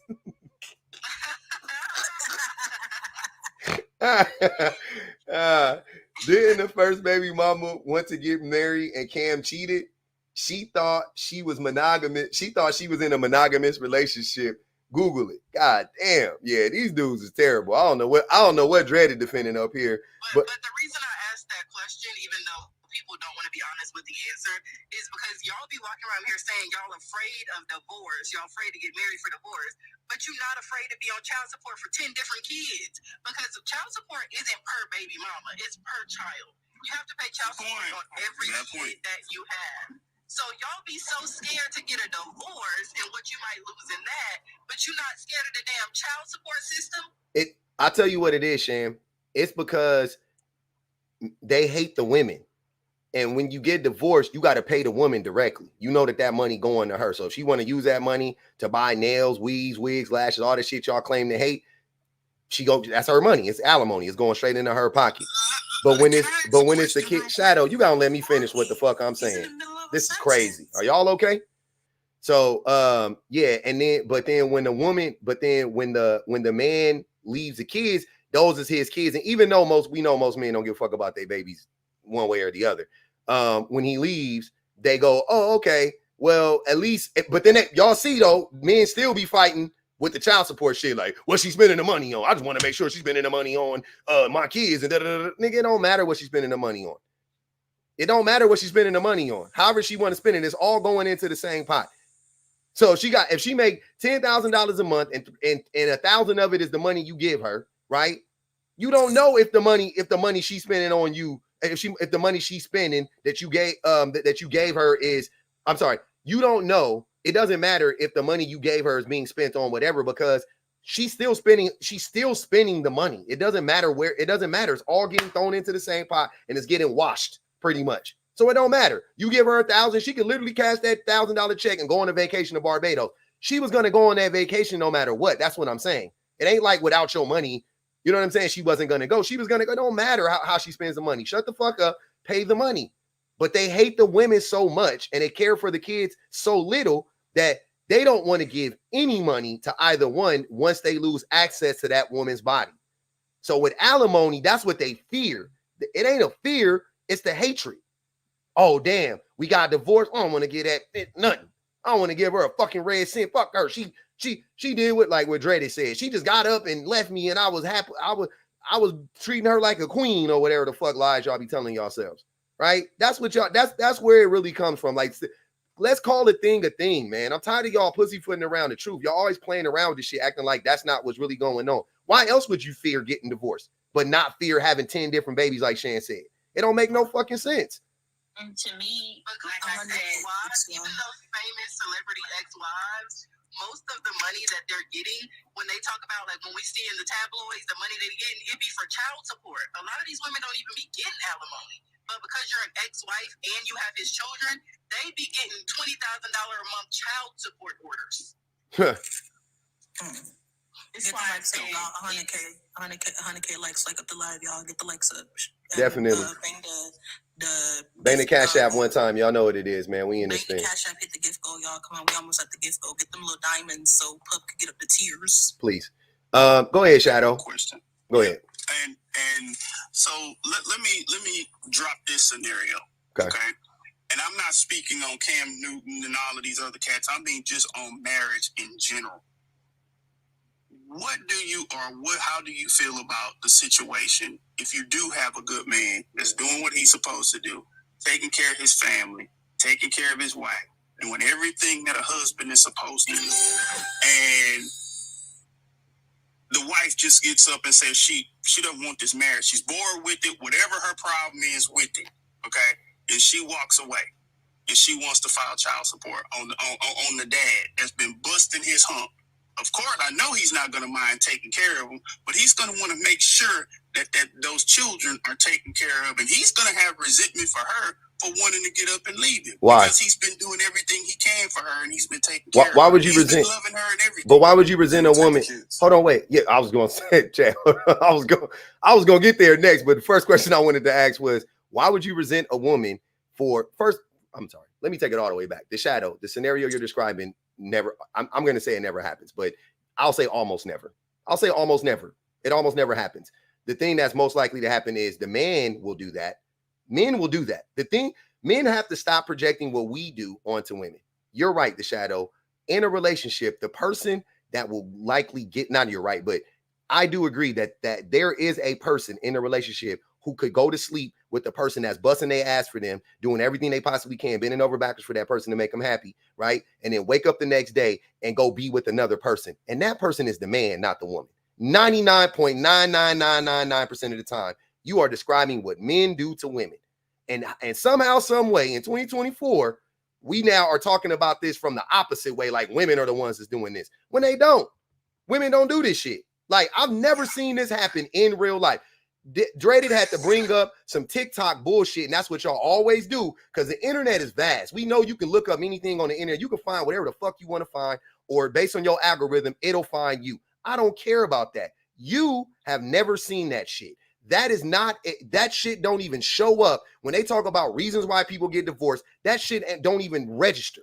It's not, it don't account for no percent of nothing.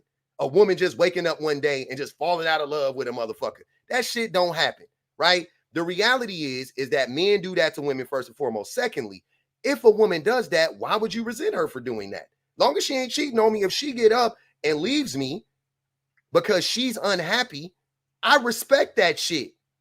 That's way better. That's what I'm saying. What do y'all want? You want to punish someone? I've told you guys this a million times, but I'll tell you it again. Divorce should be as easy as it is to go through a drive-thru and order a burger and fries. It should not be this big old thing. It should be fucking as easy as it was for me to get married, because it was fairly easy. It should be just that easy to get divorced. It should be super quick, super easy. Why are you trying to trap people and keep them in relationships and make them spend money to get out of it? That's fucking crazy.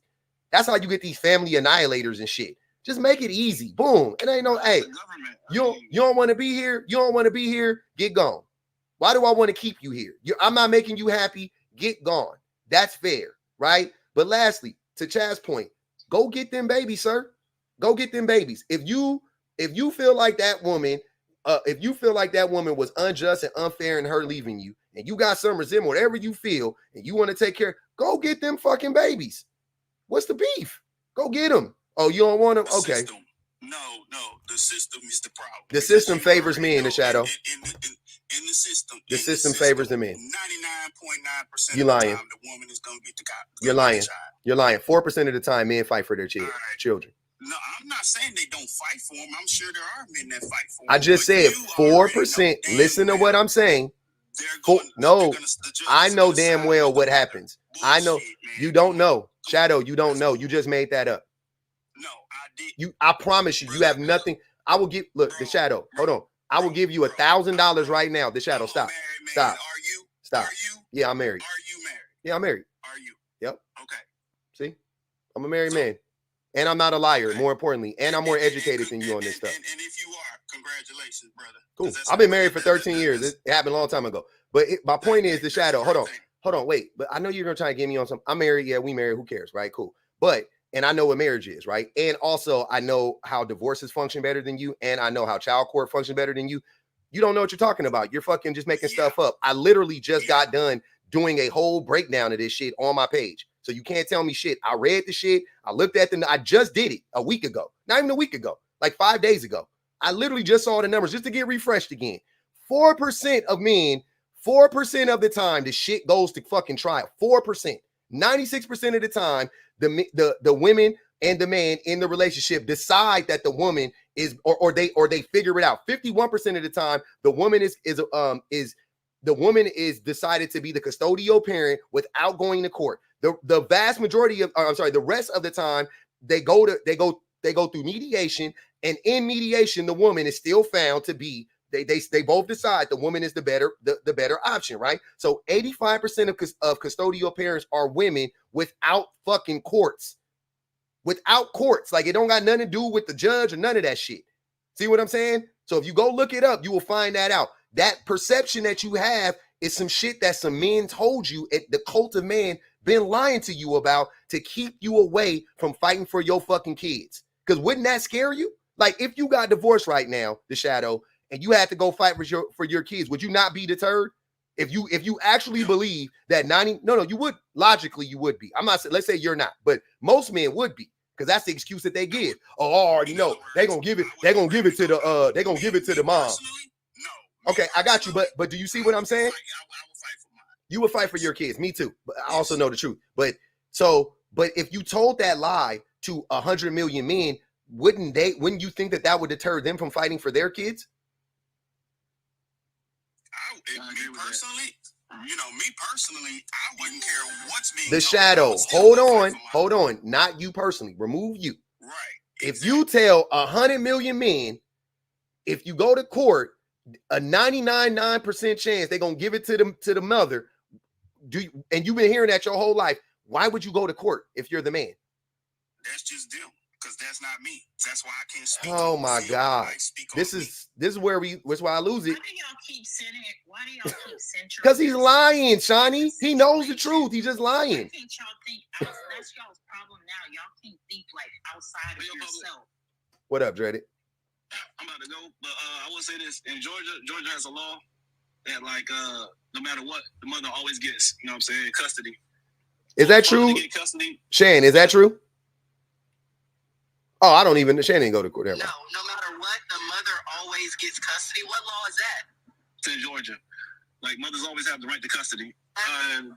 No matter what's going on. That's not a law. Not true. It's the best interest of the child. No, that's very much not so. true. That's not a law. I If live in y'all are Georgia. That's not a law. unmarried and the father, hold on. If y'all are unmarried and the father did not legitimize the child, meaning the father isn't on the birth certificate and the father didn't do the $200 and sign the 3 pieces of paper to legitimize the child as his own, then yes, it would automatically go to the mother, but the father still has the right to take that mother to custody, get a paternity test to prove paternity, and get visitation rights. Which makes a lot of sense. If legally the man isn't the documented father, then why would he get custody? You know what I'm saying? Like, so yeah. Legally, the man doesn't exist in that situation. Legally, the father doesn't exist. But once you legitimize your child and you put your name on the birth certificate, then you have rights to go take the mother to court and get a custody arrangement. Like I can't just take. I live in Georgia. Me and my ex share custody of my son. I can't just take him away from him and not. He never sees him again. I can't do that. We literally went through a situation like this. But the only way I would get away with it is if he doesn't take me to court. Literally, the police stripped my cousin of his kids and said the mother has natural custody. He can't do anything about it, even though he was out there. Listen, miss, stop right there. It was his time to have the children. The mom got mad at him for whatever reason, came and took the kids. And we literally called the police. They said we cannot do anything about it. She has the right of way. Hold on, that's a civil issue. She has natural custody. I just explained to you why. That's a civil issue. How would you take those kids away? If he is not on the birth certificate. Hold on, Lux, real quick. Let me explain, because he didn't hear me when I tried to explain why. The only way the mother would be able to do that is if he is not on the birth certificate and he did not legitimize that child. So if they were not married when they made that baby, he's not on the birth certificate, and he did not legitimize his child, the police were right. He doesn't exist in the eyes of the law. He is not the father. Hold on, y'all. Hold on, Dreaded. You might want to hear this. Chrissy Baby said, the fact that more than 50% of men are married or in committed relationships are on dating apps debunks this theory. Call it what it is, a buck breeding kink. They idolize these men because it's a sad part of reality. Jesus Christ. My name is not girl said everything Chrissy Baby just said. No, brothers. I'm sorry, Dreaded. I don't know what your brother did to deserve her to call the cops. And I always find that funny how y'all skip over that. Whatever he did, like what the nigga do? That matters. What did that man do? What'd she do? He got into an argument with her because she wanted some money from him. And he already gave her child support for the month. And she wanted some more money. So she got into an argument. So she came, wanted to take the kids. And it's under his custody time. Like I was explaining earlier, before she tried to cut me off with all this other stuff. Wait. So they had custody? She came and took the children. Wait. So they had established custody? Dreaded. They can't stop it because she has natural custody. They had, hold on, listen to what I'm asking you. They had established custody because you said during his custody time. Or you just mean that they worked it out together? No, I mean under his custody time. They went to the courts and everything. Listen to what you're saying, sir. Listen to what you're saying. Not only that, but the police don't step in for that usually because it's a civil issue, not a criminal issue. I'm very confused. Like something is very much so missing from the story.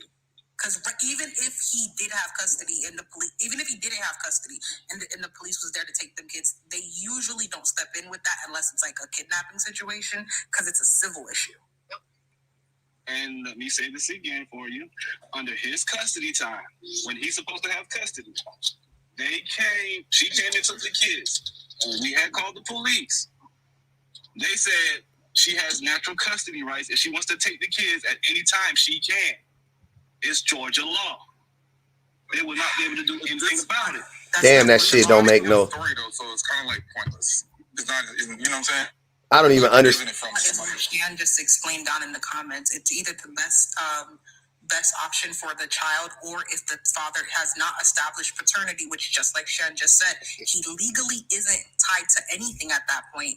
That's the only time. But he did though, Lux. It is not mom anything. But he did though, because Dreaded just said they had already went to court and he got custody. So that shit don't make no sense. So he already established. I'm not understanding, bro.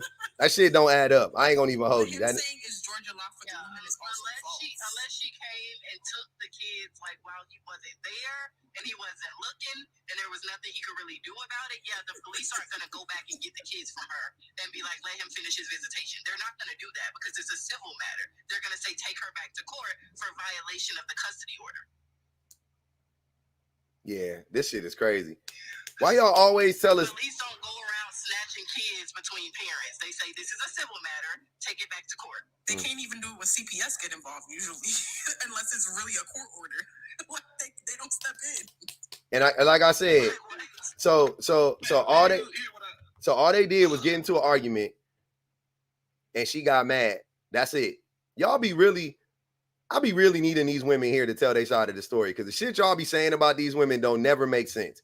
All it was a disagreement. You telling us it was a disagreement to the point she was like, I know what I'm gonna do. I'm gonna call the police.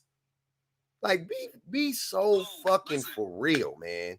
Dog, listen to what I'm saying to you. We called the police. She didn't call the police. Oh, y'all called the police. Then why did they give her? Yes. Y'all called the police because she came and took the baby, right? Nigga. This is the reason why he got 0 points. This is bullshit. He came and took the babies, and they called the police to try to get the babies back. And the police said we cannot stop her if she has natural custody. This is why women leave. I couldn't imagine His custody. The amount of lying.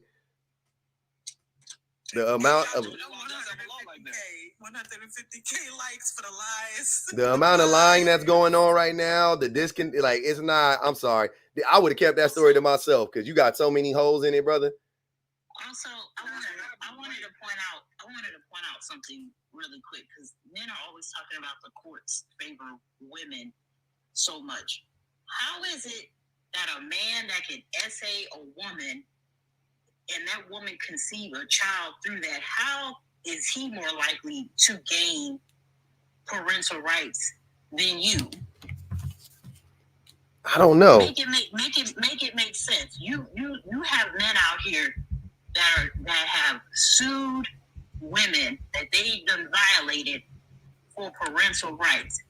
If that type of person can go out of their way to do that, to get like parental rights over basically a child that was conceived through unconsensual relations, like SA, then how come you can't get custody? Make it make sense to me, because if anything, that motherfucker should be in jail, to be honest. So how is he going so hard to get parental rights? Not only can he sue, his family can sue for parental rights. That's the nasty part. Like, what are y'all be talking about? Hey, let me read this Cash App. Sad said, both of y'all are lying. Go ahead and drop. I don't know. I think she's talking about Dreaded and the other dude already did drop. Yeah, but it's like it's 1,000 people in here duping up on panel the longest, and you sitting at 0 coins. It's a reason. It's a reason. Bro, You're not people not everybody can pick up on this, dude. It's not making sense. Like, it's just not making sense. None of this shit is making sense. Bro, not like I kid in ignorance. No, sir. I don't give a fuck about this damn app. I'm just on here for fun. Do you cater to ignorance? It's just a bunch of yim-yam. It's not even a genuine conversation. It's just disingenuous. You're just trying to argue against people. It's not making sense. Are you saying that everybody else is ignorant, but you telling the truth? Y'all, Dreaded, you gonna have to be better. I'm on here for fun. Whatever you on here for, are you on here to lie though? Because that's what you've been doing. Bro, I'm on here for fun and to tell the truth. That's it. You ain't telling the truth though. Hold on, I came up here to talk some truth because you sat up here and you said that this man had a a custody order. Then you said that the police said she has the right over a natural custody order. First of all, that don't even make sense because the custody order. Yes, you did. I said the police says that she has natural custody. Okay, that doesn't make sense because if natural custody existed in the first place, let's say for whatever reason Georgia did have this law, if he went to court and fought for his kids, the custody order in place would supersede that natural custody order or natural Georgia law that you're talking about. What is natural custody? Is natural custody an actual term? I've never heard that before. No, me neither. So what he's talking about is, like I said, if you are unmarried and you have a baby, obviously that baby's yours, right, as the mother. But it protects any man from coming in and being like, that's my child too, and taking the child like, I want visitation this weekend. Somebody that didn't sign the birth certificate, like I said, like it has to be acknowledged by the birthing parent that this is the father. And the way you acknowledge that is establishing paternity on the birth certificate or either through legitimizing your child through the courts. Hey, somebody said that's what this natural custody thing is. Hellcats and Kittens said natural custody equals she the mama. literally. It's not natural custody. You naturally birth that baby out your vagina, or you know, like you naturally birth that baby into yours. Like what? And like y'all gotta stop pretending like in the history of niggerdom, when have a baby mama got a break from some fucking kids? Never. And went back and was like, no, give me these kids, man. You still gotta cut the arrangement. That's what got me, because we arguing now. Over a fight. We arguing and you piss me off, I'm gonna be late picking them up. Yeah. Because they're pissing me off. Wait, Shane, unless he violent. That's true. Unless he violent, then you gotta go pick that baby up. Under Georgia law, natural custody means that because she's the mother and she gave birth to them, she has a natural emotional ties to them. Therefore, she cannot be without the children. That's what natural custody is established. What the hell are you reading right now? I need to know. I'm explaining to you the natural custody in Georgia. He ain't reading nothing. It's not about custody, though, Dreaded. That's what we try to explain to you. Maybe, girl, I'm explaining. What natural custody means. Custody. That's not a thing. I'm just I'm gonna drop down. I need to go talk to some adults. All right, chat. All right, bro. Naturally, because I birthed it. Hold on, wait. I just looked it up. Wait. I just looked it up. Natural custody refers to the legal rights and responsibilities of a parent or guardian for a minor child. It includes the authority to make decisions related to medical and financial matters. There is a preference for granting custody to a fit biological parent over a non-biological parent. If the custodial parent dies, the surviving parent becomes the child's natural guardian. That's what custody. Yep. So this is a, what do you mean? Thank you. This is a preference for granting custody to a fit biological, doesn't say the mother. Listen, so don't say thank you. There is a preference for granting custody to a fit biological parent over a non-biological parent. It's not about. So the only way it would apply is if a non-biological parent was trying to get custody and a biological parent is alive and well to take care of the kid. Bingo. And natural custody would come into play. Bingo. That's like not between the mom and dad. And like I stated, under Georgia law, that's what the police officer told us. Then he don't know the law. And I'm sorry he lied to you. Now he got you out here saying stupid shit. That's how the law works, though. That's What? how the system works. That's not how it works. That's how it works. That's not how it works. Literally not how the law works. Like, what are you talking? That's not how it works. The mother of a child born out of wedlock, has sole custody rights unless the parents agree otherwise.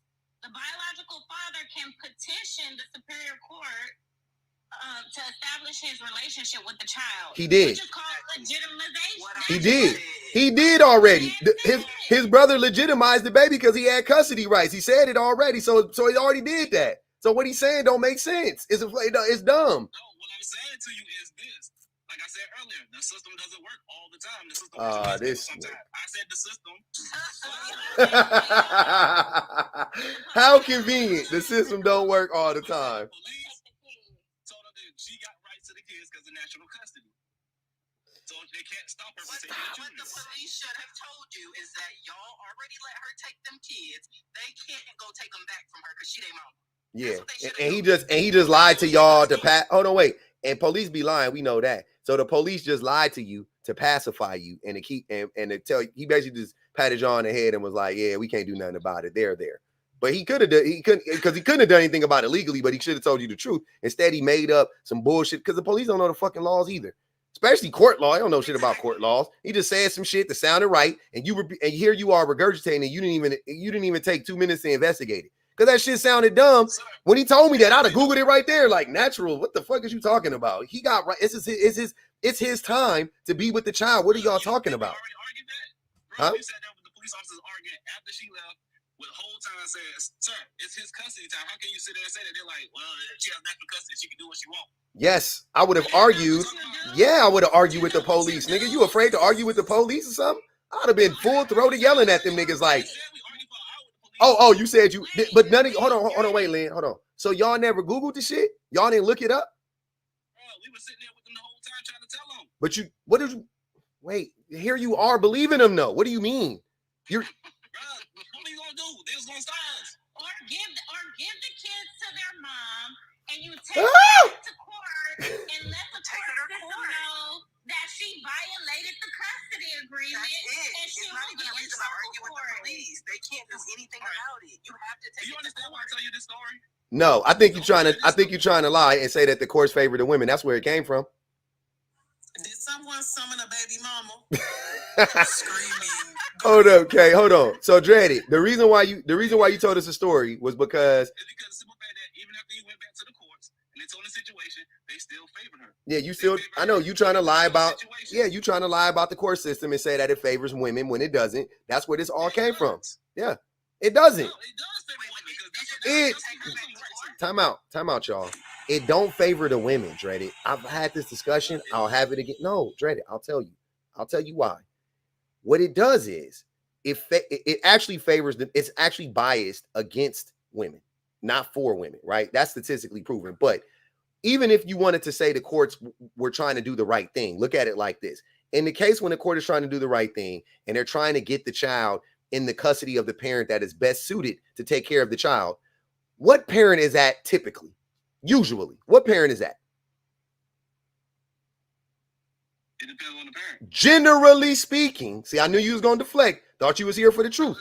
Let's tell the truth, Dreaded. Here, I'll ask it another way. If you're trying to give the child to the parent where it's going to have the least amount of a transitional period, meaning like with the parent that knows the most about the kid, spends the most time with the kid, what parent would you give the kid to the majority of the time? It depends on the Oh parent. my fucking God. Stop lying. Stop lying. Stop lying. Stop lying. It literally depends on the parent. Bro, I'm explaining something to you. I got a homegirl right now. Her mom is on drugs. Here he go. I don't care about your stories no more. Here he go. Is it always a homegirl or a homeboy? Here he go. This nigga is a fucking liar. Because he doing so hard. God damn, bro. How much can you lie in an hour? Like, what the fuck is happening? Bro, who's lying? You are a liar. You are lying right now to everybody. You're lying to us right now. Right down the street right now and show you the lady. I'm not talking about that crackhead. I'm talking about you lying. I just asked you. The point of the situation is you say that women don't have rights in the court system. I didn't say that. They do win. I didn't say women don't have rights in the court system. I said that if you are the court, you are the judge, and you are trying to figure out who should I give this child to, where the child will be taken care of the best. Who is the most fit parent? Who has the stable home? Who has a stable home? Who knows more about the child? Who knows about their teachers' names, their allergies, all of these things? Who is the person that is most likely to represent that? Who is the person that's most likely to embody that? The mom. That would be the father. Nigga, this nigga, you trying to piss me off, huh? That nigga said the father. Lower your blood pressure. Let's look at women households. There are women right now living in hotels. Are Are they fit mothers even though Dreaded.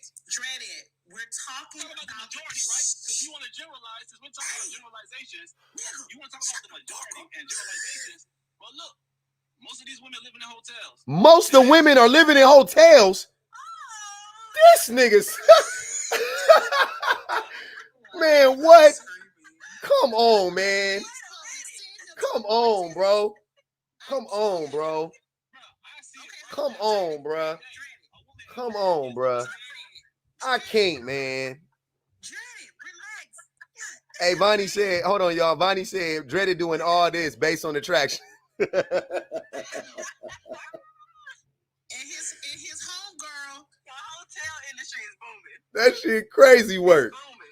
Hotels, my guy. and based on potential, because she thought he was potentially gonna be a good dad. None of what you even said made sense. Like, based on majority potential. of women are living in Potential. Half the hotels. dudes I see women get pregnant by ain't shit. Like you? Potential started fucking with them. Hold on, like you? What potential was there? How you know so many ain't shit niggas? Hold on, Dreaded. Here, y'all go telling on yourselves. You be the same nigga that be like, not my circle, I never seen it. Now, 2 seconds later, half the women I see getting pregnant by ain't shit niggas. So do you know the women and not the men? Ah, here you go. Here you go. This nigga got an answer for everything.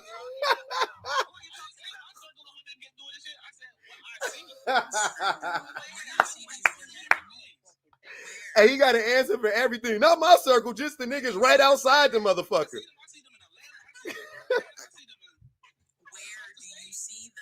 Hey, here go his circle. Hey, this his circle, and the niggas that get all the women pregnant is right.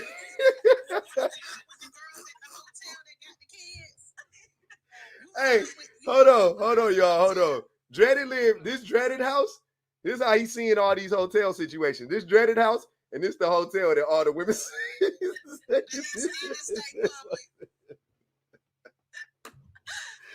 Hey, Dreaded live here. Hey, Dreaded live here in the hotel.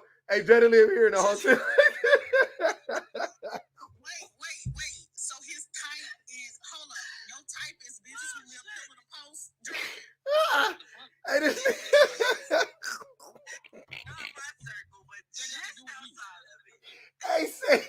He said not his circle, but every nigga he know. Hey.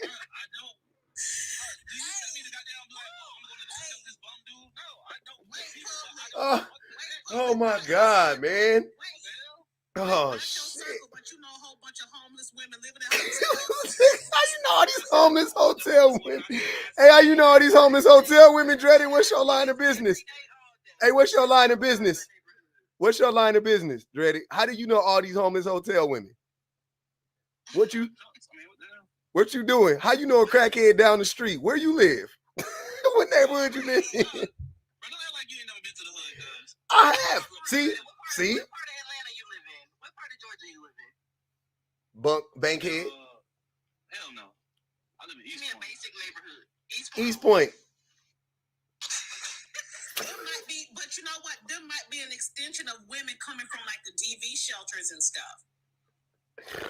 Oh man. Because they'll pay for their hotel public for like maybe like 90 days until they house them. But so the only question, Kay, that's it, Lux. That's the only question I have is where is he seeing these women?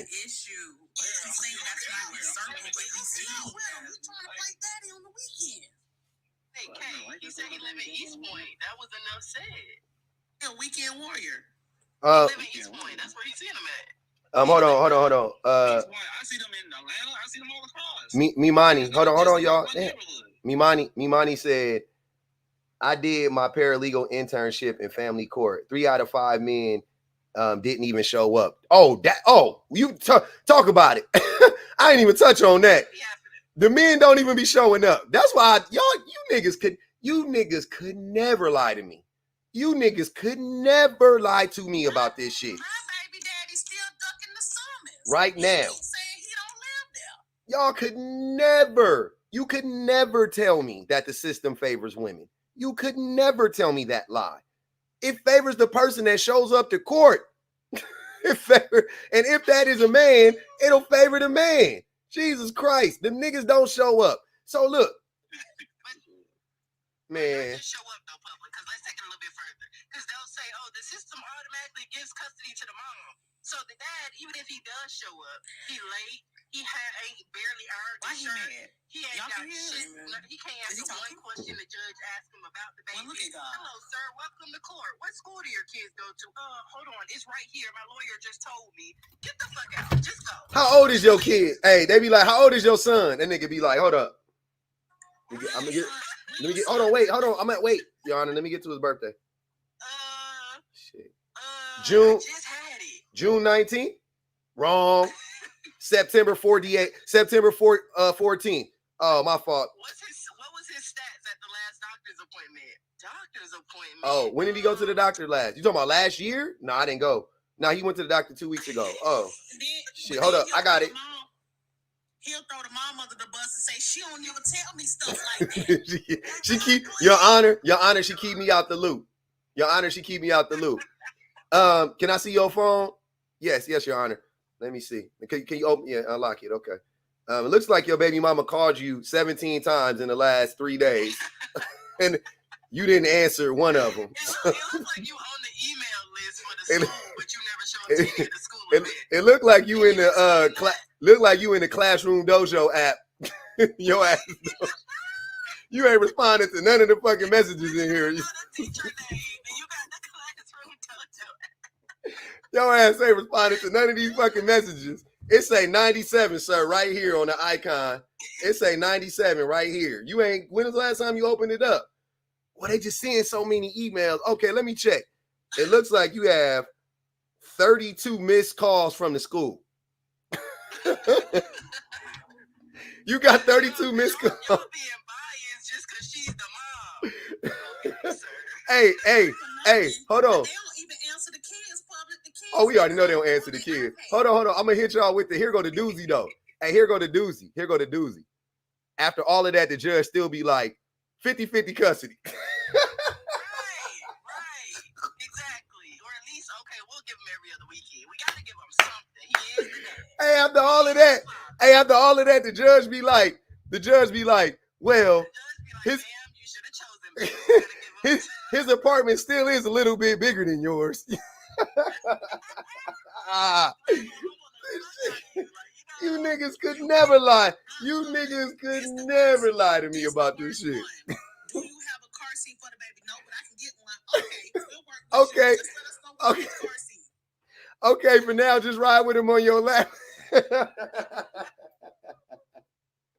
we have anybody that can help him get a car seat before the day, before he leaves? For now, Miss K, follow him home with the baby and drop him off so he can get to the. Can he use your car seat when he has the kid? Can y'all swap together?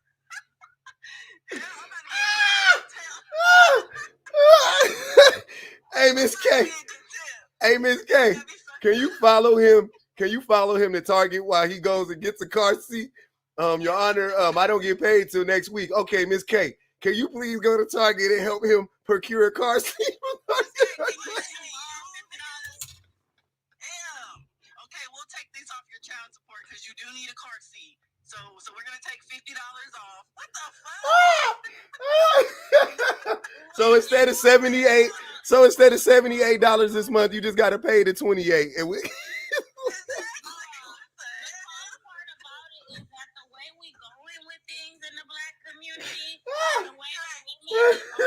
all y'all hear the way their earnings are going.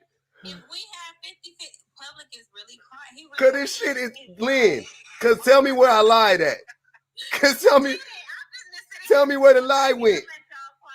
Like the women, and with 50-50 custody, the women are gonna have to start paying these niggas child support, and I guarantee you, they're gonna be acting like bad bitches once they start getting child support from their baby mamas, because women gonna start making more. No, with 50-50, usually nobody has to pay child support unless one person makes like exorbitantly more than the other. Usually with 50-50, nobody pays child support. Yeah, that was terrible. Especially when, like, say it's like, all right, every other gang, right? Because my best friend, husband's baby mama, they share 2 weeks and 2 weeks. But most niggas, like, if women had the ability to work more, which they about to start, and the man start taking care of these kids, like even a little smidge more, like the custody is a little bit more. These niggas gonna start taking women to court, and they're gonna be acting like bad bitches with child support. I guarantee you. Hey, Women already got to pay child support. You said what? Women already got to pay child support? Yeah. They do pay child support sometimes. And them niggas out there acting like bad bitches. That's our You point. see what happened to, what's that girl name? Mary J. Oh, no. What's her name? Halle Berry. Halle Berry. Kelly Clarkson. Yeah. Plenty of women pay child support. Yeah. The rich women pay child support. Women probably do it happily, and they probably do more than what they're supposed to do in visitation time too. Hey, I want everybody in this room to do me a favor in the year 2025 and stay out of rich people business. Cause you don't like on some real shit. No, on some real shit, man. We really in the community, we really got to get a New Year's resolution popping just to stay out of rich people business. Y'all don't know nothing about these rich people, what their financial situations is. Especially, you know what? I'm gonna take it a step further. Stay out of rich women business specifically. Cause we don't know nothing about women are a mystery to most men anyway. Then you add money to that situation, she a goddamn unicorn. Y'all don't know nothing. Y'all don't know where she breed. You don't know where she buy her groceries. You don't know nothing about that woman. You don't know nothing about her habits, nothing. And how I know is the way y'all reacted to that woman getting pregnant without a man. Y'all niggas was jumping off of buildings because that woman said, I'm gonna have a baby without a man. Y'all was ready to unalive yourselves over that shit. I said, yeah, y'all. But who's gonna be there to raise the kid? Who? How dare? Huh? What's her name? The light skinned girl. Ebony K. Williams. Yeah. They had a fit for weeks. It was weeks worth of a fit. Hey, y'all ever seen that meme of that pastor when he fell out? That's how y'all was. That was acting. The chick on the Tyler Perry movie. What's her name? Jennifer. What's her name? Jennifer Lewis, when she fainted at the funeral, when she hit at the plot and she almost fell in the hole. I ain't never seen. Oh Lord, that's how you just sent me the meme the other day. When she fainted, Jennifer Lewis. Oh yeah, I know you're talking about. Yeah, I know you're talking about. Yeah. That's how y'all. I didn't know that was from Tyler Perry though. Yeah, I got you. But yeah, that's why I'm not afraid of having kids, because I'm gonna have a bitter baby daddy. Like what I'm going to school for, like the man is gonna have to take a majority of the brunt, and then I'm gonna be away a lot, and I'm gonna make a whole shit ton of money. So I'm gonna have to pay child support to my baby daddy if I end up with a baby daddy. Yeah. And like these niggas, my baby daddy gonna act like a bad bitch. Like I already know it. Like nah, you just gotta get you a short, like a nigga gotta be around like 5'5", 5'6", 220. Get you around. No, I'm gonna tell you the formula. Get you a nigga around 5'5", 5'6", about 220, 225. Never, you know what I'm saying? You know who you want, you know who would be a good baby daddy? That nigga that you was cooking last night. Blood, that type. Lynn, hear me out. Hear me out. Hear me out. Hear me out. You got it. Get you a nigga that ain't never, like, he just, you know what I'm saying? He'll pay $50 to smell your twerk wing. Get you that nigga that worship the ground. Leave him. You know what I'm saying? When you leave him or whatever. And then when you know what I'm saying? He'll take care of that baby. He'll love that baby. And this is why he say I don't give women advice, because his advice is Don't start now. My advice is solid. That's a solid plan of action. I believe in epigenetics and I believe in bad genetics. Like I would not procreate with something. You could have kept that. Nah, that shit gonna work. Y'all think that ain't gonna work? That's a formula. That's a winning formula right there. You be all right. You better off, like you said, if you want to have a baby that bad, have one by yourself. Hold on, but I forgot to. Hold on, I forgot at the end. I forgot to. Hey, hold on. But I forgot to tell you too at the end, just because I don't want to take no responsibility for it. But that's just me. You do whatever you want to do, though. That's just, you know what I'm saying. You do you. I'm just saying. You do you. I'm just saying. I got a sentence to use Public's word. The Justice League strikes again. Dreddy is a card-carrying member of the Justice League. Dustin. He might be the captain of that. He Captain Dustin. Y'all wish. Y'all That nigga, Y'all wish. that nigga Dustin up here saying some wild shit. Why you been defending these dusty ass niggas, man? Stop that shit. Be better. I ain't got shit else done to do that, damn. But I mean, you ain't got to defend him, no, Dreddy. That's not it, Dreddy. It's because you relate. It's you defending yourself, to be honest. I ain't got kids, baby. I ain't got no kids. Thank God. You defending yourself, like I said. We clocked that a long time ago. You ain't got no kids, but you want to be these niggas? Is that what it is? Hell no, man. He turned on by their money. Every chick I ever dated, I raised their kids. I ain't never made no kids. Hey, Public, he a big bro head ass nigga. Like, Hold up. bro, say big money. Hey, hold on, Dreddy. Girl you been with, you raised their kids. Yes. Choose better. Dreddy, you alive, first of all. I'm dead serious. How you raise their kids? How do you raise their children? Are their children still not My children first right now? girlfriend child was 4 years old. When we got together, we didn't break up till he was about, I want to say 13.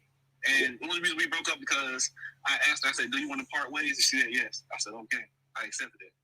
My second girlfriend, her son So was 8 y'all months. were boyfriend and girlfriend for 9 years? You raised the kid in 9 years? Why you didn't marry that Take woman? longer than that. Why you didn't marry that woman?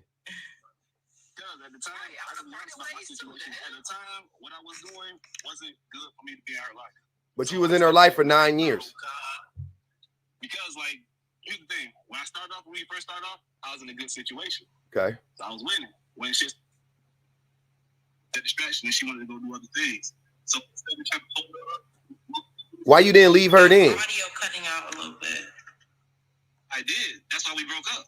So it took you not, sir. 9 years? Listen to what you saying. See how your shit don't ever add up? You was with the woman for 9 years.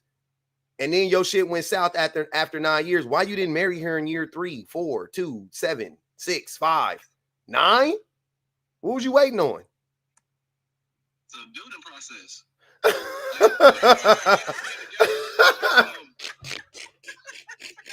wait, Dustin Timberlake.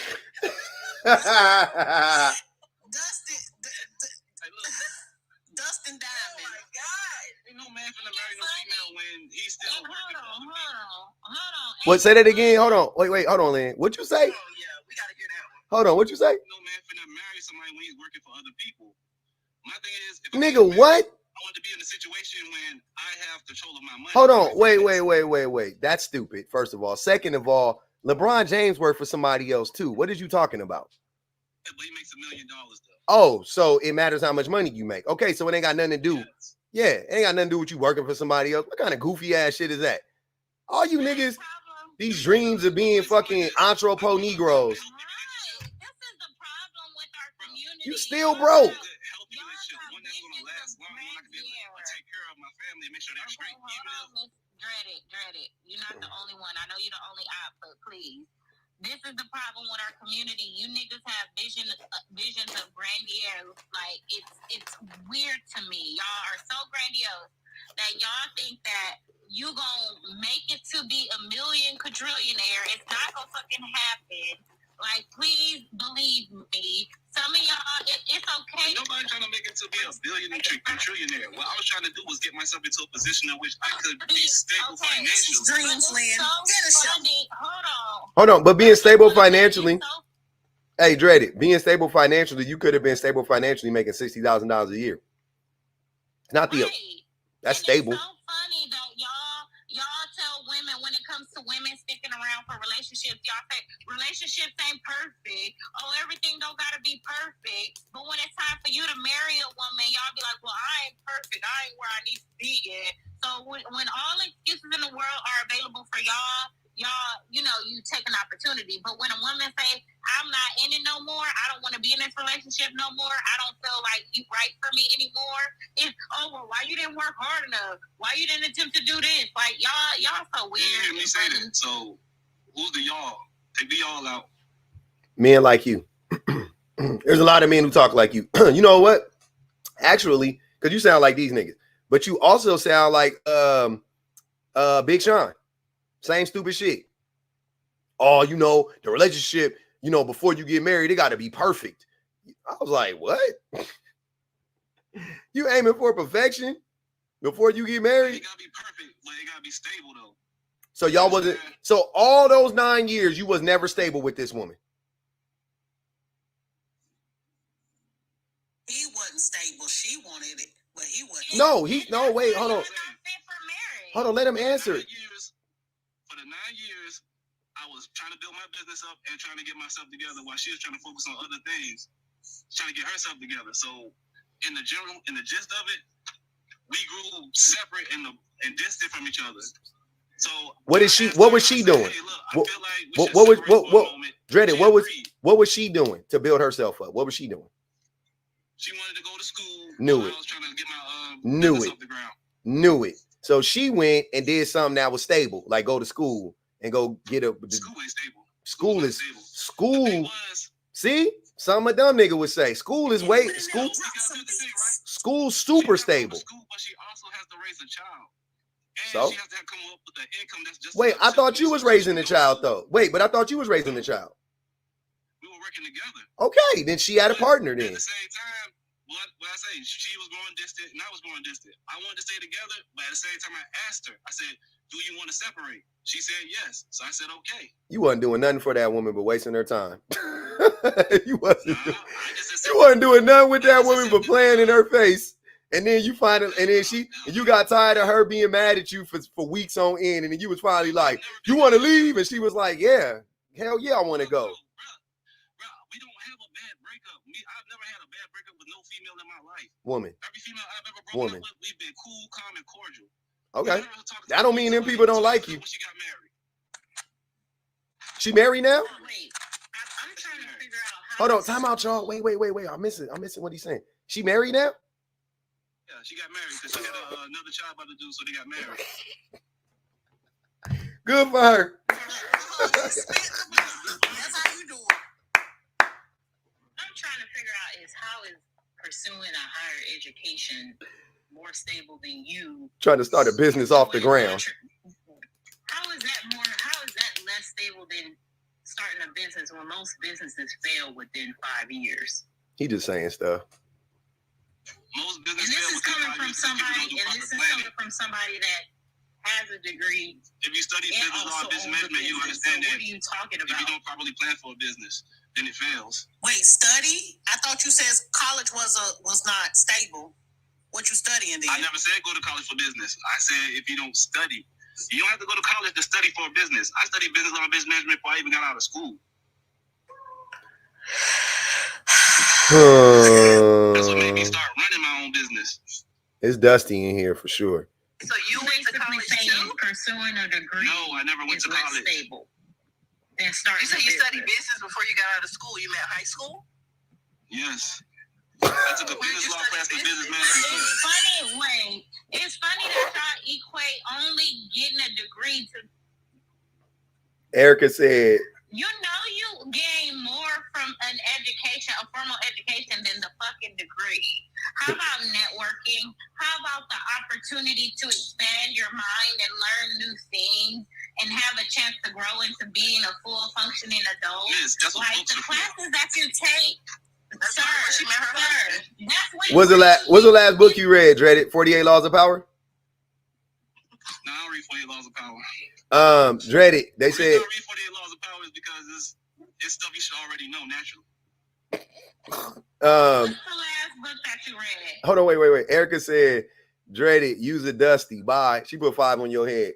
We got 5 on that boy head. I don't know. This crazy. Last book I read was Political Thought for the African American Mind, which was talking about Marcus Garvey and what's his name? That light skinned dude, I can't think of his name right now. W.E.B. Du Bois? Yeah. But it was explaining about how W.E.B. black community. W.E.B. Du Bois was? And Marcus Garvey, what? Yeah, W.E.B. Du Bois undermined Marcus Garvey's Back to Africa movement. That sounds like a conspiracy theory book. Oh, that's 15. I'm sorry. That's 15 on his head. What? W.E.B. Du Bois, but Marcus Garvey was what? He undermined Marcus. What? I need to read this book now. This is the type of shit I like reading right here. I love reading that stupid shit. Yeah. Political thought for the African American sound crazy. It sounds like one of them people that be on Hidden Colors. Talking about, look, the black man was the first man to travel through the Bering Strait. If you look up, hold on, what they be saying? If you look up the Anunnaki ruins in late 13 BC, look, they have a canoe on the wall right here. And prince, or should I say princess, Egyptian empresses had went through, circumnavigated the sun, spun back around, dropped down right on top of Alaska, ventured through Ottawa on what they would call Atawanaku. They went that nigga. I don't be listening to none of that shit. It do be interesting when you be watching it though. If you high enough, you really will start believing that shit. I ain't gonna even hold you. If you high enough and you watch Hidden Colors, and what's that shit called on history? Ancient Aliens. Hidden Colors is the black people version of Ancient.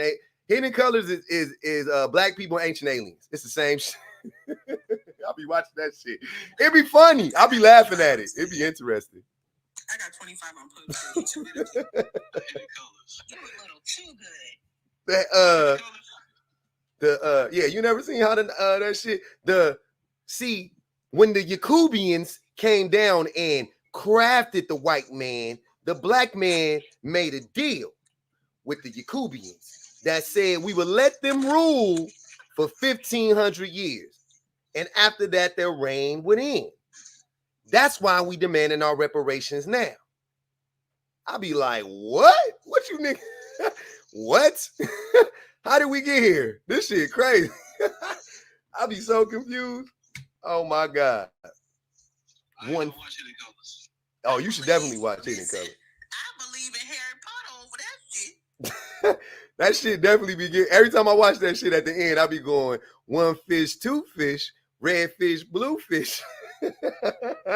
Knick knack, paddywhack. Hey, Mixture said, not public being fluent in hotepery. I got it. Hey, I got my AA in hotepery. I could talk that shit. I'm like, let's find out you really have done. I was never a hotep, but I know some hotepery. My daddy a hotep. He be online. That's why that was one of the reasons why I blocked that nigga. That was the last post that I saw from my daddy. One day, that nigga, I opened up the app and that nigga was like, black women need to go back to their natural roots and put natural fruits and berries in their hairs and all that type of dumbass shit. I was like, nigga, you married to a white Latina lady. Shut the fuck up. I blocked that nigga. I was like, yeah, he over here wilding. Your woman got, I don't know the grades of hair, but my shit is a 4C. Her hair is an A1 or some shit. She got some straight ass fucking hair. I'm sitting there like, nigga, stop. Seek help. I don't know if I believe you about never living that life before. I never lived it. I never lived it. I promise y'all, I never lived it. Not an AA. I never lived it. Go to the nearest corner. Please put public offender in timeout. Mr. Offender, go to timeout, please. I never lived it. I observed it. I didn't even know what the whole hotepery was about until about 10 years ago. I was arguing with my homie online about we were talking about something around like gay rights. And I was like, yeah, he was just going real hard on gay people. And I was like, that's stupid as fuck. What you talking about? Like, whatever. And we were just going back and forth. And he was just like, he was being real hotepery. You know how they get with gay people. And I was like, yeah, this is crazy. And then I noticed I saw him, he had the onk in his little shit, his profile. And he said something about how he literally used the word hotep. And then he came out with some hats. The hat said hotep on them. And I was like, what the fuck is that? And he told me, and I was like, oh, that's what all of this shit is. I had no idea that that's what it was called. I just knew what they was talking about. I never knew what it was called. And then ever since then, I was like, oh, y'all niggas are some hoteps. Y'all are crazy as hell. Hey, they got 25 on Dreaded head. They said 10 on Dreaded for not getting his business together for 10 years. Is his business off the ground now? I think that's a fair question. Is your business off the ground now, Dreaded? Business straight. He said his business straight, y'all. Congratulations, brother. What you selling, Dreaded? What you sell? I don't sell anything. I film. He said he films. You said you film? You record? What, like rap videos, commercials? OF? All of it. Yeah. Hey, that OF, that I would think nowadays that's the shit that's gonna really bring you the most coins. Is that OF shit? Wait, so Jordan, can we go back? Can we go back though? Because you said you were with her for 9 years, right? And then you said you raised every girlfriend's kid. So who was after that? Because how old are you? 32. Nah, hell no. 40. Oh, Dreaded, you 40? You too goddamn old. No, you fucking lying. You too goddamn old. I thought you was 30. Oh man. Damn, I can't even give you a pass no more. I thought he was like 32. You 40. 40? 40 years too late. 40. But 40? That was 9 years. Where there's only about 20 adulthood. Where was the other 11? How many other kids you raised? My other one was her son was 8 months. That was around when I was 26. Her son was 8 months. So her baby daddy left her when she got pregnant. Told her he didn't want her. Me and her was talking for about a good year. Then she got out of the military, came home. Me and her got together. Her son is, I want to say, 10 now. Me and her stopped being in a relationship when he was about 8. So you also wasted 8 years of that lady's life? Hell no. Bruh, I did not waste 8 years of any female's life. Woman. First off, I wrote her business contracts up so that she could get on government contracts so that she's making money now. So no, I don't waste females' time. Women. So you wasted collectively 17 years of 2 women's lives. Hey, they should lock this nigga. Hey, they should lock niggas like him up on some real shit. That's fucking 17 years, nigga. 17 years of being productive. That don't make sense. I don't feel like I wasted 17 years. Of course you don't. You got labor out of it. You got sex out of it. Take the waste it out though. You were in relationships for 17 years. You were in 2 different relationships for 17 years. You didn't marry either one of them. Sex is not, you been getting yourself together for 17 years? Sex is not a requirement. It's not. No. But you got sex out of the relationship, I'm sure. You was getting to it. If they want it, they initiate it, then they get it. Other than that, I don't really care. My thing was being together and doing stuff together and building together. That's how all my relationships always been. I've never been a dude trying to hold females down or make them stay in bad situations. My thing has always been, if I can't uplift you or get you to a better place, then I'm going to step away from it. Dread it. Let's like either I'm going to drag you down or you're going to drag me down. So let's think about this. Let me put on my logical hat now. All right. So you mean to tell me you're in a relationship with these women? It's healthy, it's happy, and it's productive. But it ends in demise. Ends in demise. I don't have bad breakups. I didn't say it was a bad breakup. A breakup is a breakup, though. That's true. So why with the relationship? So think about what I'm saying. Think about hold on. Think about what I'm asking. You're in a relationship with the person. You're getting good things out of it. They're getting good things out of it. It's productive. Everybody's loving. Everybody's happy. Why would you guys call it quits? Amicably or not? Why would you do it?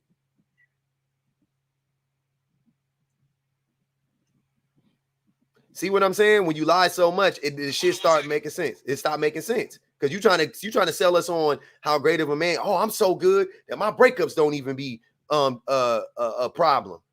Okay, but then if you're so productive and you're showing up for the women and taking care of the kids, why would they ever leave you or want to leave you?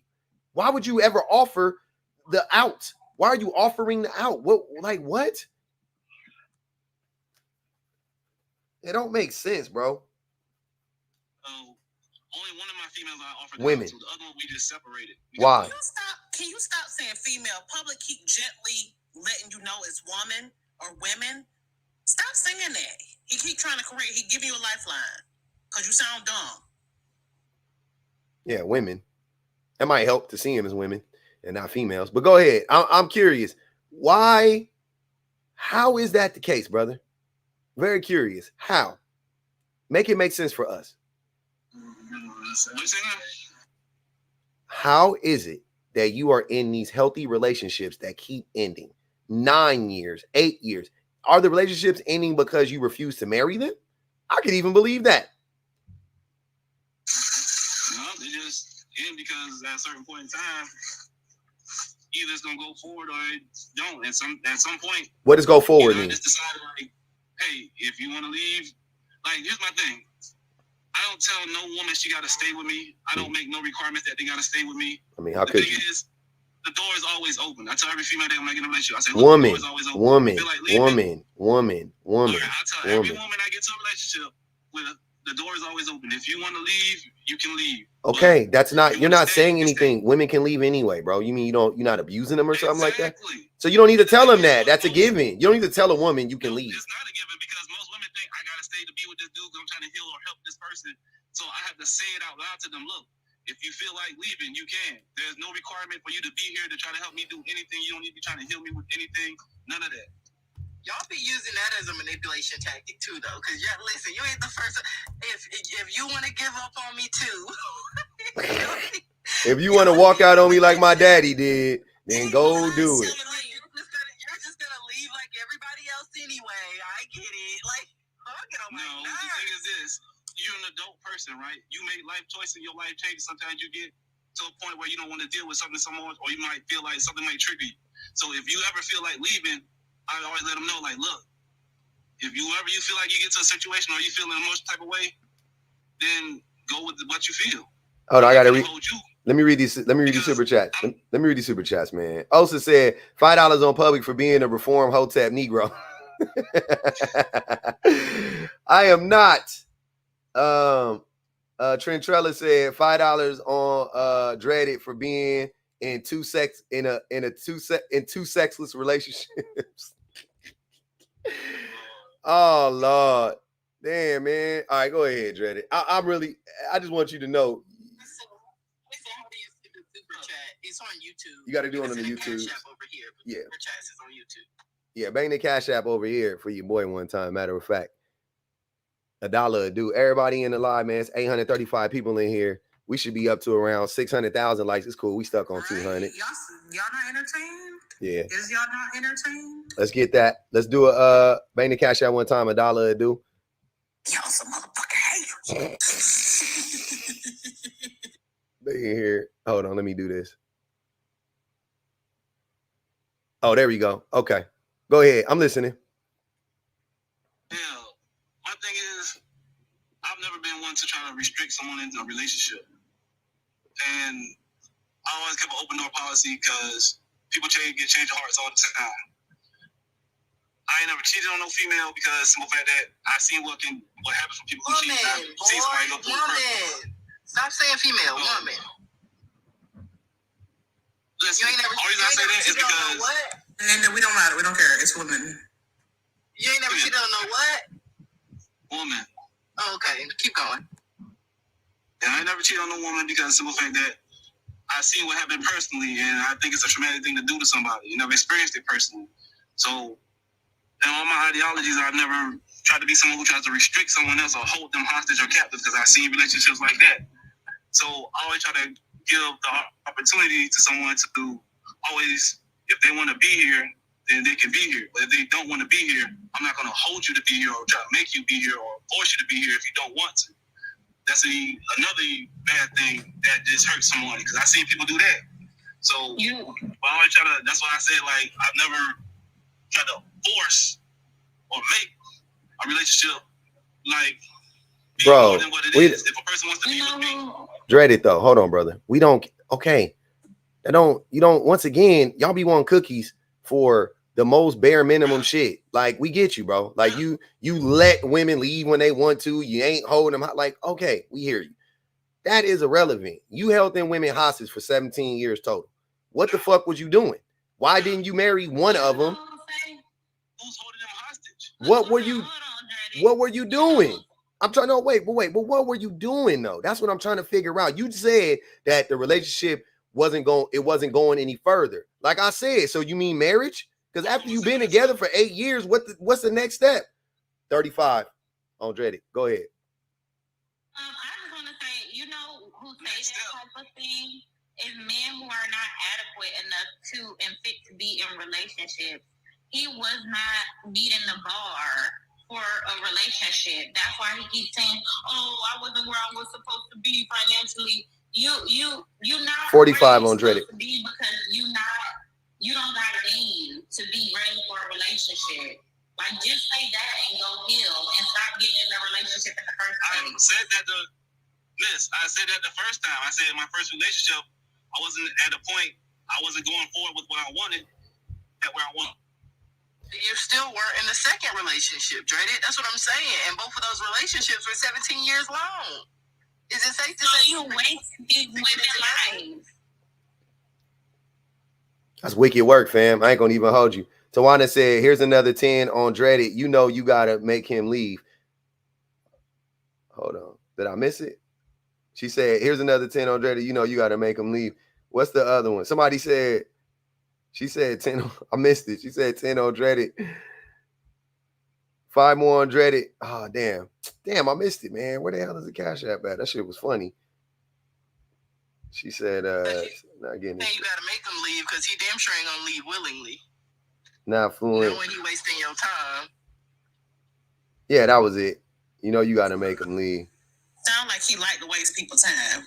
He definitely wasting people's time. Like, that's not some noble thing to be like, oh, I wasn't where I needed to be, so I told her she's always free to go. You're free to go too.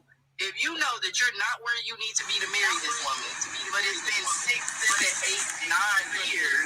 Ben Frank, you got a little bit of an echo. Yeah, you know it's been 6, 7, 8, 9 years, and you still not where you need to be, quote unquote, to marry this woman. You are also free to go. Why are you putting it on her? So you're not doing something noble because you tell them, oh, hey, the door's right there. Meanwhile, you could leave too. Why didn't you leave? Still benefited, and he was still benefiting from the relationship at the end of the day. I know that, but I'm just saying, like. Hey, Elroy TV said for Dreaded being an indoor boyfriend, he gone, y'all. He gone. Just so y'all know on the TikToks, he out of there. Like we know why he didn't leave, but he's saying it to us as if like, oh, I never held them hostage. They were always free to go. Yeah, right. Knowing them women was. Knowing he was telling them women, he was just a little bit more. I'm just trying to get my business off the ground. Oh, I'm gonna get it together. Just stringing them along. And finally, she just got pissed off enough and was huffing and puffing one day. And he was like, "You can leave. You know that the door always open." And she pulled a Shan and was like, "Actually, yeah. Thank you. Nope, don't mind if I do." Ben Frank, what's good with it, man? Hope that echo gone. What's good with it, Ben Frank? Hold on, let's send him an invite. As someone who. Okay, there we go. Go ahead, we listening. Hold on. Alasia said, as someone that was on Nickelodeon with Nick Cannon, she said he's been a loser. she just want y'all to know it ain't nothing new. Go ahead, Ben. You listen. Let me chime in for a second, because I've been sitting here listening to bro for a minute, and I ain't even gonna cap. I've been hoping his phone died or he dropped the screen. Because when I tell you, you represented every man in America, you just gave us every L deserved, bro. I'm not even gonna lie to you. Nothing you have said in the last 30 minutes to an hour I've been listening made absolutely any sense, bro. No sense at all. Can I just tell you, Ben, that as women on this panel, I guarantee you, if we take a survey of hetero women on this panel, we've all heard that line before. I know I've heard that line before. So he is representing a vast majority of the men in America. Sadly. I'm not saying, look, though, watch this. I'm not saying that he's not. I can honestly admit that much. I'm not saying that he's not. You see what I'm saying? But at the time, like, the type of mindset as man pisses me off. Because I'm looking like, yo, y'all do represent, he represents a vast majority. But I'm here to represent the other half that say, look, that shit he talking about is bullshit. I'm just going to be honest with you. And what part did you disagree with? Okay, for one, right, when he started talking about, oh, I was in a relationship and I give you the opportunity to open the door and leave and all this other stuff or whatever, and I'm like, bro, you with these people for like 9 years, 8 years, this, that, and the third or whatever. First of all, it don't even take a house that long to be built. You see what I'm saying? So like, what part of that did not solidify in your mind to say, hey, I'm with this person this long, this enough time to you should know somebody that long. Like, you should really, like, on a deeper level. Oh, we drifted apart because she was handling business and I was handling business. Oh, that's an ideal relationship in my eyes. We both handling business. And also, how does getting married stop you from building your quote unquote empire? That's what I'm not understanding. Not understanding how that works, bro. I'm not understanding how that works. So I want to know that too. Him using that as an excuse, like, I was working on myself, she was working on herself. Yeah, exactly. But you could be married while working on, you guys were together. The thing I'm not understanding is y'all got an apartment, a house together, you paying a mortgage, you paying rent together, you on a lease, you putting your wang dang in this woman's vagina unprotected every night, skeeting. Y'all spending holidays with a family members. All of these things are happening. But the reason you don't want to get married is because your empire isn't built yet. That's I think like the other part that they don't be honest about is that these be a lot of off again, on again relationships. Like, a lot of times it'd be, I was with her for 9 years, off and on. Like, I got with her, we were together for 2 years straight, then we broke up because I was playing in her face. We broke up for like 8 months. We got back together for another 1.5 years. We broke up again. We got back together for another 2 years. Like, it don't be 9 years straight. They be playing in these women's faces, getting them back, saying, this time I promise you it's going to be different. And then it's not different that time. They do that about 3 times. And then finally she's like, okay, enough is enough. It's been 9 years. And I didn't even realize it's been that fucking long. Stop playing with me. Go away. And not for nothing, Ben, if he met these women and they had kids, if those women are anything like me, you don't introduce kids to different people in and out your dating life, right? So if he came along and presented himself as someone who was going to be there for them, there for the kids, etc., any woman, if he seems like a good man, Savannah, she's going to hold on to that. Why? To keep stability in the home for the kids. Because what he said, they daddies left when they daddies ain't want them, so I came in and stepped up to the plate. That's even worse. Because you're telling this woman she can move on, but now her kids are now attached to you. So now you're stripping them of something, especially that 8-month-old. That broke my heart when he said that. 8-month-old, and all he's ever known is you for 8 years? Hey. That's diabolical. Damn, hold on, wait, y'all. Wait. I got you right now, Ben. Hold on. This shit, it's a loud-ass helicopter flying over. My shit got my whole house rumbling. I ain't never heard nothing that low. Hey, Ricardo. Ricardo. I can't hear you. I don't know who talking, but your phone breaking up bad. Ricardo. He said men are bad and blah blah blah. Come on up, brother. I'm gonna mute you for the rest of the live, but you can come up and get unmuted. I want to hear that. I want you to say it 10 toes down. Don't be a pookie lookie. Come on up here. Get about the comments. Let me say this on my behalf, and I'm only speaking for myself. I'm a single father, full time. I'm in the military. I go to school full time, and I take care of my son full time. You see what I'm saying? And I'm exactly like you just said as far as women. I don't introduce my kids or my child to any and everybody. Like, I'm real particular. Hey, look, we date, we talk, it's that third. So I feel you on that. You see what I'm saying? What his mindset is, and most people's mindset, especially men, is so jacked up, is the fact that, okay, you provided a level of security and comfort and a sense of, hey, I can finally become stable because I got a man that's in this child's life that's going to help me, further myself, which will benefit not just me and the child, but him as well or whatever. So then she goes to school. His concept is, oh, we're drifting apart and this, that, and the third. No, you're not drifting apart, brother. What y'all are doing is providing a level of security to where both of y'all I'm gonna rotate real quick. To be able to go and pursue these things. And it's almost like hunting and gathering. You see what I'm saying? You provide a level of security to where you can go and get the things that you need and bring them back to the house or whatever. You provided that security for her. But in his mind, and like I said, most men's mind, oh, she drifting apart, or oh, she wants something else. As a product of that type of mindset, my mom told me stories about how my dad was similar to that. You see what I'm saying? When she wanted to go to school, when she wanted to better herself, he's on some old housewife mindset.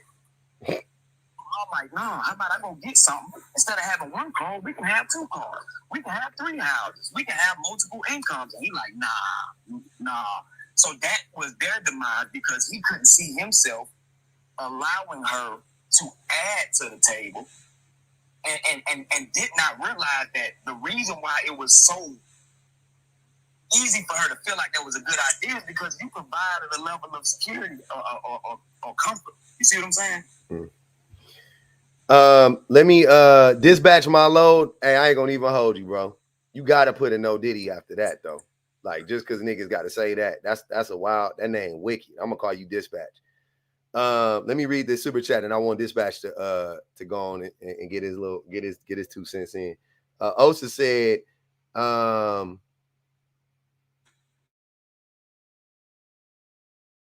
Dreaded he is 40 years old and still don't know what to do in a relationship. Habitual time waster. Now he was promising those women a ring. Yeah, he know he was promising them women a ring, and then they got tired of waiting on this motherfucker to Oh, dispatch, what's good, man? Don't drop.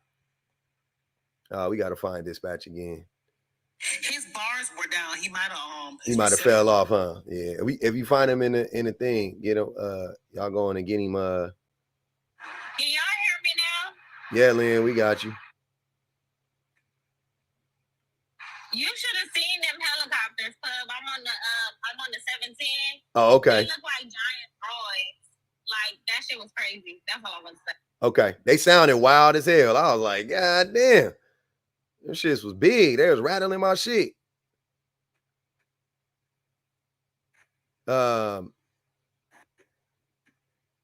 Hold on, I'm trying to find. I'm sorry, y'all. Y'all could go. I'm listening. I'm trying to find dispatch again so I can invite him up. I don't know if he might be on the road. I wanted to say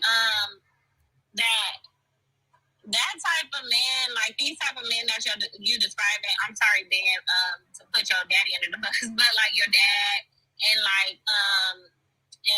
old dude, those are the options. So when they be like, oh, get married, like that's the marriage that's the option of the marriage. Like it's very few and far between men who see things from a bird's eye view and see their wives as partners. They have this whole leadership thing embedded in their head, and I don't know what the obsession of being the only person to carry the weight in the family is. Like, I would rather, as a woman, if we have stability, because he that's a very integral part of what Ben said. They had enough stability to where his mom was able to go outside and work outside the home and bring in a little something. If we have enough stability, I would rather have an extra income and have to work a little bit in order for my family to live a better life, to go on another vacation, to take off when we need to take off, to have a bigger savings account. But like most men can't see the bigger picture, and it's very hard to build with a man that you can't see the bigger picture with. Man, I just wanted to add. Hold on. These the comments is killing me. Beck said men are obsessed with the weight they don't even carry. Oh my God. Hold on. Let me read this shit too. Evie said, Dreaded probably dated the second. Hold on. Damn, where did they? Dreaded probably dated the second girl when he was off with the first girl and vice versa for 9 years. He was flipping them back and forth. Osa said, 5 on Ben. Don't get up there acting like you've been doing women right. If you on the straight and narrow, now be honest about that. Please be genuine. Damn, they also don't be playing with y'all. I'm not finna. Hold on, Ben, your shit muted, fam. Your shit muted. They probably can't even hear you. Go ahead, Kay. Yeah, your mic muted, Ben. Go ahead, Kay.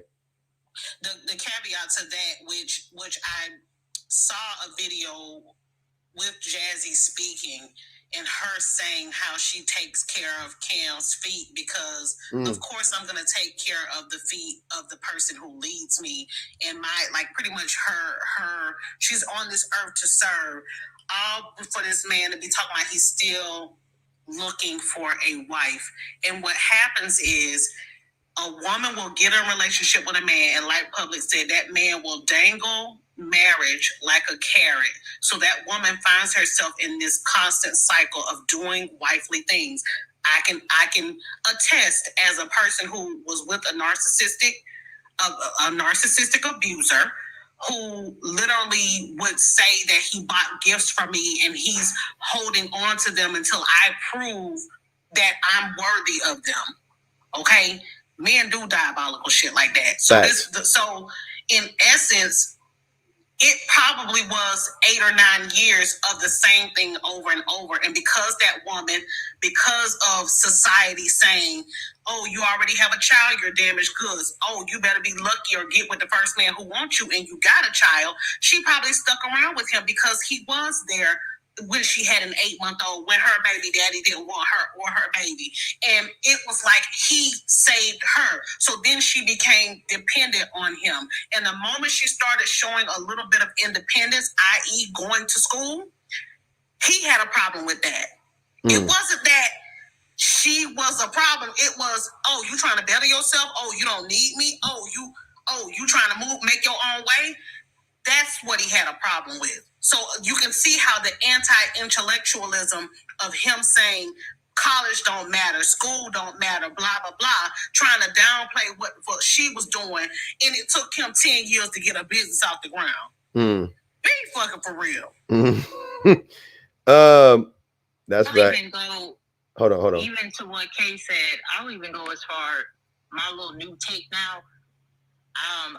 I kind of noticed, like, men that are, like, very obsessed with, like, entrepreneurship, to me, that's also rooted in, like, anti-intellectualism, because you're only obsessed with entrepreneurship because you think it's a better path than going to school. Like, you think entrepreneurship is easier than, like, going to college. It's not. I can say as somebody that has who was in school, and then I was also freelancing while I was in college, like, freelance, like, starting a business and stuff, that was hard. That's like 20 jobs, and, like, you're one person doing, like, 20 jobs. Like, you're basically your own, like all the positions of, like, what you would encounter in, like, a C-suite, like, type thing, like a CEO, COO, CFO, CMO, like, you're all of those things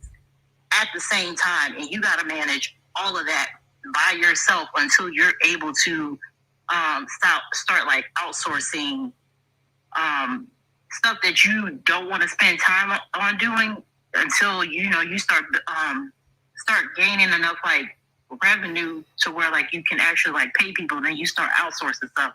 But, like, you're practically your own, like, C-suite. Yeah. So I don't understand men's take with that, but like I said, it always comes down to, like, they don't like college. It's just always rooted under, like, that college is a scam, anti-college takes that they always be spewing online. So even me seeing men are very, like, you're hyper obsessed with entrepreneurship without even knowing anything too much about it, like, to me it's a red flag. And I'm gonna be very honest. Thank you, Mia. Like, when do you stop learning? That's the whole thing. Like, entrepreneurship is not some get rich quick scheme. Like, and furthermore, you still gotta, like, in a way, go to school for that. If you don't know accounting, you gotta go take accounting classes. Like, if you don't know marketing that well, you still gotta go take courses for that. I'm not saying you gotta go get like a full MBA or a business degree for it, but you still gotta like take classes. Like, I still take market. I done been graduated already from college. I still enroll in online classes to like keep up with my skill set. Like, your learning never starts just because you started a funky ass business. So I think the thing that's important too is that when he said that going to school is not stable, that was wild. Because if you go to school, I could think of 1,000 jobs, right? But like just one of them in particular. If you go to school, I don't care what your degree is in. You go to school for 4 years and you get a fucking and you go for another year and get your credential, you could be a teacher. So right off the bat, you kind of got like a built-in fail-safe kind of thing. You know what I'm saying? Like a career, like, because teaching is a career, a solid career, working for the government, whatever. You get you get a pension. Nobody's doing a pension anymore other than the government for the most part. So you got a pension, you get decent money, and you get what's it called? Like health insurance and all that stuff, right? That is more secure than any business I can think of. There's no business that is more secure than you getting a teaching job. And I'm just thinking about one, right? Like if you go to school for something that you end up not, you know what I'm saying, not actually pursuing or whatever the case may be, fine, whatever. But also when you go to school, you can go to school for something very specific, and the rate in which you will get hired is extremely high, and the security is very, very, very high. Like, let's just be honest. Starting a business, I can name other jobs, not even, fuck school. School aside, working at Chipotle is more stable than you starting a business. Is it not? Working at Stater Brothers, working at fucking Piggly Wiggly is more stable than you starting a business. Just because you go to Chipotle, you single-handedly paying the workers at Chipotle every day. Easily. Doesn't mean they getting cheese. They getting queso up out your boy. Don't even worry about that. They get a lot of queso up out your boy weekly. But if we talking stability, I'm saying stability, right? You want to talk about stability, that's more stable. But y'all, the thing that fucking pisses me off though is y'all like to hide behind, oh, I gotta go start a business, and then y'all be willing to sacrifice the relationship with the woman that you presumably love to build an empire, to start a job. I would never choose my fucking job over my wife. You niggas is sick. Y'all missing something. I would never choose my job, my career over my kids and or my wife, either one, ever. If my career is fucking with my wife and my wife is like, hey, your career is the thing that's dividing us and I can't figure out a way to get a handle on it, guess what? I'll be at Chipotle. I'll be at Starbucks. I'll be doing whatever I got to do in the meantime until I figure out the next step. I'm not about to fucking sacrifice that shit sacrifice my relationship with my kids and my wife for some fucking money. Because what's the point of making money? Real quick, that's what my ex did, and now he on my phone talking about he want his family back. So y'all might want to listen to what he's saying. Exactly. That shit happen all the time. His family back. He a good baby daddy. Goodbye, okay.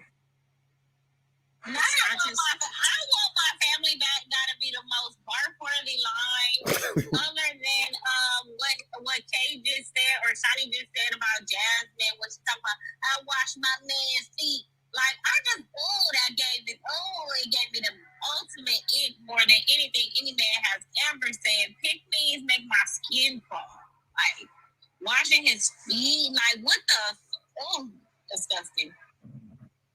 I also wanted to point out, like, well, Melinda actually just said this in the chat, like, education, no matter what type of education you get, it gives you options. Like, so I was a comms major, and I also did like hospitality management too, and then I also went to school for like fashion marketing. Like, the possibilities are endless for me. Like, I think what people don't realize, like, I don't have to stick to like a linear career path. Like I could do whatever I want because the opportunities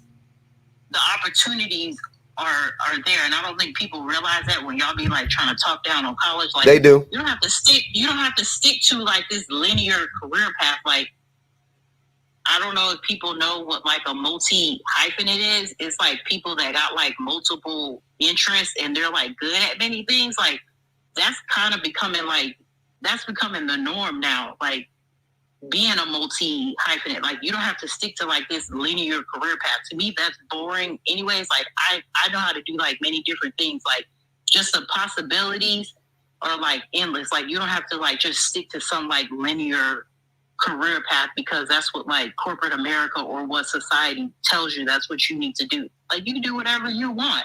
That's why I find it funny. Like when y'all be trying to talk about communication degrees are like useless. Like first of all, most of y'all read at like a 5th grade level, so I don't even know why you need people like us in society. So I don't even when more than half of U.S. residents y'all read at like a 5th grade level. So what y'all sitting here talking about like a communications degree is useless? That's like crazy to me. You need people like me to help you comprehend articulate your shit messages. Like you need me to help you articulate stuff. I gotta write things out at a 5th grade level for you to articulate things. I can't write anything at no like college level because y'all are not gonna understand it. So I don't even know what people be talking about when they be saying stuff like that. I want to DeMar. Hold on, wait. I brought DeMar up here. DeMar said fathers don't have to be in a home 24/7 to be good fathers.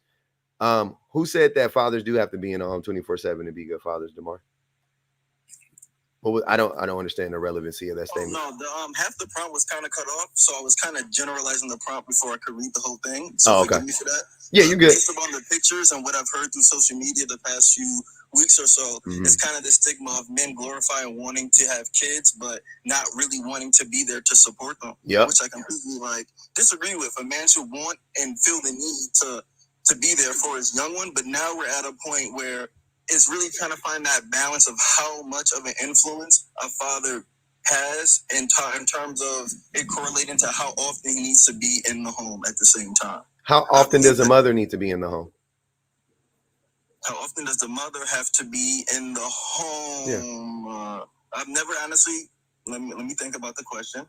And I would say that I think the mother would, okay, if I'm just going off the top of the head, I would assume that the mother's role is almost more important. Why? Lies.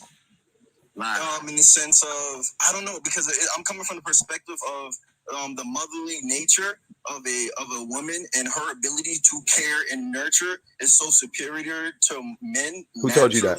Who told you that? Oh, I'm just going off of. Hold on, Ben. Who told you that? Oh, I'm just going off of what I've seen in reality and off of the spiritual knowledge I've come across. Okay, so what if I told you that men and women could equally be nurturing, but men are not?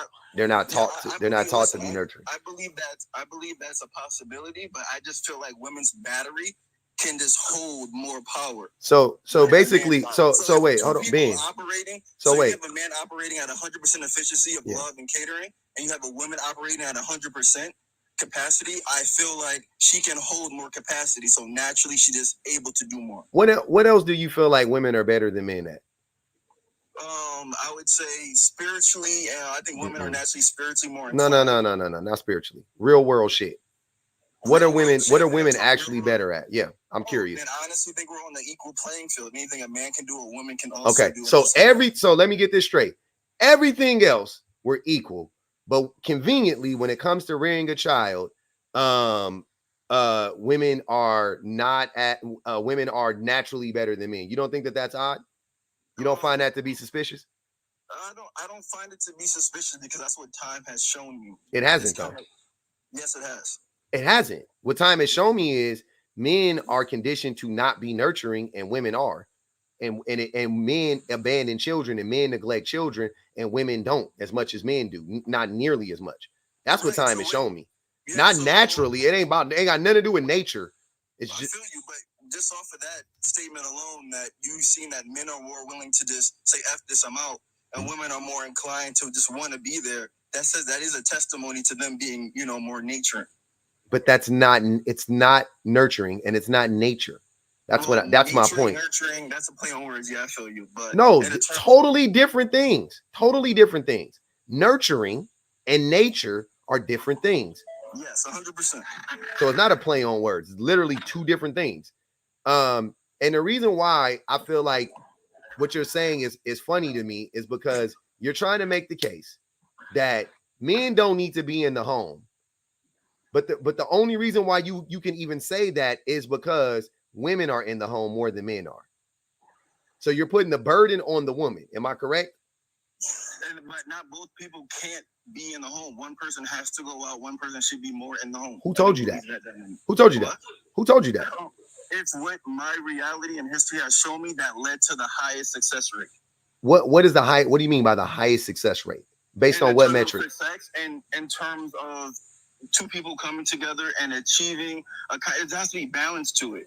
In a sense, like for example, no. Hold on, wait. Define. Hold on, sir. Me, brother, I'm fucking my words because I'm in the middle of work right now. DeMar, go back to what is success? What does the success rate mean? What are you talking about? In terms of growing a healthy child with great mental stability, emotional awareness, and when was that? At what point in time in history was that? What group of people are you describing? Ooh, this would go back to like damn near the Babylonians, going back to going back to that. My nigga, how do you know what the conditions were of those people, the mental state of those people? Are you fucking kidding me? Be so for real. Yeah, but I'm being for real. You read text. Text don't teach you that.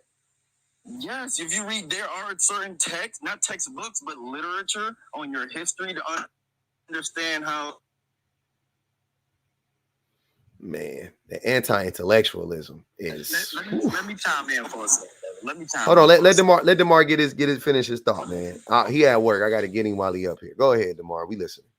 Go ahead, brother. Oh, DeMar. All right, you can go, Ben. All right. So first of all, like I said, I'm a single father. That whole it's best for the child to be in the mom's house because she nurturing. That's BS. You see what I'm saying? No shots fired at my son's mother, but kudos to her because she realized she was in a situation where she could not provide something that I was able to provide. You see what I'm saying? Mm-hmm. And by no means does my son sit in this house with me and I not try to provide everything that I can for him, not even just on a materialistic level, but even on an understanding level. Yes, but Ben, hold on. Can we do this? Can you not center yourself in this conversation? Like, I hear what you're trying to say, but like, let's move past what you do for your son specifically. And I respect it. But like, you know what I'm saying? I feel like we're talking about it more from like a holistic standpoint. And you keep like going back to like, I'm this type of dad. And that's fine. Like, once again, I'm not knocking you for that. I respect that about you, but it's just kind of dragging the conversation in a weird direction. You know what I mean? Like, I don't. I get where you're coming from. Yeah. The only reason I'm doing that is because of the fact that I can't speak for another man. Why not? Why can't you?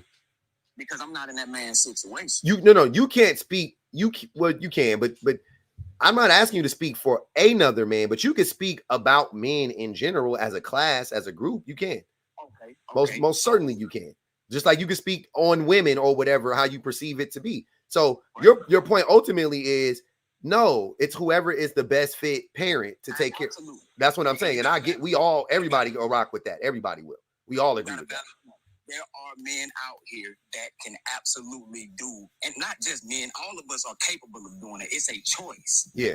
You are consciously making a choice. And then when you say a woman is more fit and a lot of these guys got to understand they ain't got no choice. Mm-hmm. I hate to say it like that because when you leave, who else does this child have to depend on? Mm-hmm. You left. You didn't even, you left this woman with no choice. Facts. You see what I'm saying? And I'm not going to sit here and act holier than thou. I'm not going to act like I have not messed up in my past or did not have immature moments. But at the same time, it takes a level of growth. You see what I'm saying? Yes, most of us men are raised to, suck it up, don't cry, or disagree with our own emotions, or we watch uncles, dads, or whatever, leave the home or whatever. So we think this is normal. But when you start doing some self-reflection, you start realizing, like, bro, you are really a huge problem. And you can't just say, oh, society says that the woman is supposed to raise a child. No, you made that up and she was left with no choice. Mm-hmm. Man, damn. All right. They in the comments. Hey man, y'all don't be pookie lookies, man. Make sure you come on up on the panel if y'all got some shit to say in the comments, and you got you want, you know what I'm saying? You talking that shit, you in there saying that little slick shit. Go on up. Come on up, say it with your chest. Stop being scary. It's wicked work. It's wicked work. Y'all be saying anything. Let's get up to 300,000 likes too, man. Teddy Bear, come here. Stop that, all that barking and shit. Let's get up to 300,000 likes. I believe in y'all. Come here, Teddy. Yeah, y'all can keep going though. I just wanted to let that be known. Keep liking the screen. Let's knock out some of these give goals, and definitely, please, if y'all can, make the Cash App one time. Support the live, keep the live alive, man. Go ahead, Sharon. Yeah, I just wanted to chime in on why what's his name? I can't remember who just dropped was saying DeMar is so problematic.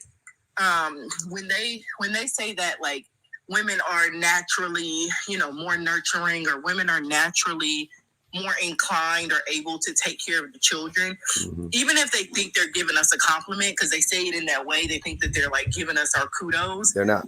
The way that shows up is that's why I don't help her as much. Yeah. That's why I put most of the labor on raising the child and the responsibilities on her. Yep. That's why I show up in my household as the helper when it comes to the children. Like, yeah, I help her. I help you out when you need help. That's why, like, the default is her. She is the default parent because, she's naturally better at it, right? And he is the one that gets to come in and help out when he sees fit or when he thinks that there's a need that he needs to help with. Yep. And when y'all constantly perpetuate that lie that is naturally, like, women are just naturally more inclined to do that, that's what you are continuing to uphold, and that's what ends up getting y'all left. Because at the end of the day, y'all like to talk all this shit about single mom this, single mom that, but she's a single mom with you or without you. Because you're sitting there thinking, oh, she's so much better at this, I'll just let her do it. It's an excuse. It's not a compliment. It's an excuse to say, she's got this, and I'm going to tell myself that I'm neglecting my responsibility as a parent and putting more of the burden on her simply because she's better at it. That's just to make you feel better about you being neglectful. And that's why I asked him, Shan, I said, what? Because I was like, what else are women naturally better at than men? And he said, nothing else. I was like, yeah, exactly. So conveniently, the one thing that gives you the out of like, yeah, that's why I don't got to show up for them babies is the one thing she's naturally better than you at. Like, y'all love telling on yourselves. Dr. Julio, what's good, bro? I just came up for that piece of it. What Burn the Cape said is what I came here just to say. That was beautifully put. That was the way she described it is beautifully put. You can't use the one thing to give you a cop out and say, well, that's what women are better at, and then say nothing else. I just literally came up and say, I love the way she phrased that. That was it. Bet. Like my daddy say, because I got money, he only Okay. Are you flying? No. Okay. Where are you right now? Are you safe? Do we need to is there a tornado coming? What it sound like? It sounds like somebody it sounds like somebody blowing in your phone like this. Like a Nintendo cartridge. You know I'm in Florida. It's about 3:30. It's time for the daily storm. Okay. I'm checking on you. To the mailbox. I just wanted to make sure. I'm like, do we got to call that lady? Because this shit crazy down there. No, I absolutely. Go ahead. I'm sorry. No, I wanted to quickly say men need to figure out what narrative they want to stick with, because one day it's women are just naturally better at taking care of kids, and then the next day y'all are like, well, single dads make better parents than single moms. Mm-hmm. So is it Uchiwali or is it one mic? Let me know. Hey, Osa put $2 on K head for talking in the wind tunnel. Y'all better leave Cousin K alone and stop playing. I said 2 on her head for unmiking, unmuting while you in the goddamn wind tunnel. But no, I absolutely agree with Burn the Cape though. You know what I'm saying? Like I was saying, we got to stop putting that on them as on women, should I say, as if, oh well, you're better at this, as if we're not forcing them in this situation. You see what I'm saying? Yeah. So First of all, we make entirely too many excuses as men. I'm just gonna be honest with you. We make entirely too many excuses, and we don't really have any valid reasons behind it. We just have a bunch of good words to dress up to make it sound good. Like Future said, dress it up and make it real for me. It has no real valid point behind it. You can't say, oh, women are more equipped to be nurturing, or women are more equipped to be X, Y, and Z when you're not even putting forth the effort to be there. You help create this child as well. You have a side in you that can also be pulled out. Just like a single woman has to pull out that quote unquote masculine, whatever the case may be, to fill that void that you missing out on, brother. You can do the same thing. It's not you're not exempt at all. And not to make this personal, but like my mom had to change oil and taught me how to change tires and this, that, and the third. That had nothing to do with her deciding, or that had nothing to do with I want to do this. It's more of a I have to do this because ain't no man around to do this. Yeah. Shit, I ain't doing that shit either. Any woman dating me expecting me to change oil and do all that shit, you dating the wrong nigga, because I got the money. I'll pay for it easily, but I ain't about to I ain't changing shit. I got way more important things to do with my day than be changing oil. I'd rather be on my phone not doing nothing. Also, I ain't had a car that needed me to pay for an oil change in like 10 years. All my shit's fucking free. All the oil change would be free. I couldn't imagine. But I did change my oil when I was younger though. I remember doing that shit. My neighbor taught me how to do it. It only took him like 15 minutes, and I learned how to change the tire, all that shit. My daddy taught me. That shit is nothing. I don't know why men be acting like that's like some fucking great accomplishment. Like, nah, I ain't doing that shit. But yeah, man, I ain't gonna even hold y'all. It's 12:37. We in 3 hours and 23 minutes. I love y'all. Thanks for coming up. I gotta go. Hold on. I'm sorry. I didn't mean to drop. I was already in emotion. My fault. I can't do it though. I really gotta go though. I gotta get my baby. They get out of school early today, 1:00. Y'all know what it is. Bang the Cash App one time on the way out. $1 do you. I appreciate everybody that joined us. Shout out to all the old subs, all the new subs, everybody that bang the Cash App, all the super chats, the best mods in the business. Y'all know what it is. Amon, I appreciate you.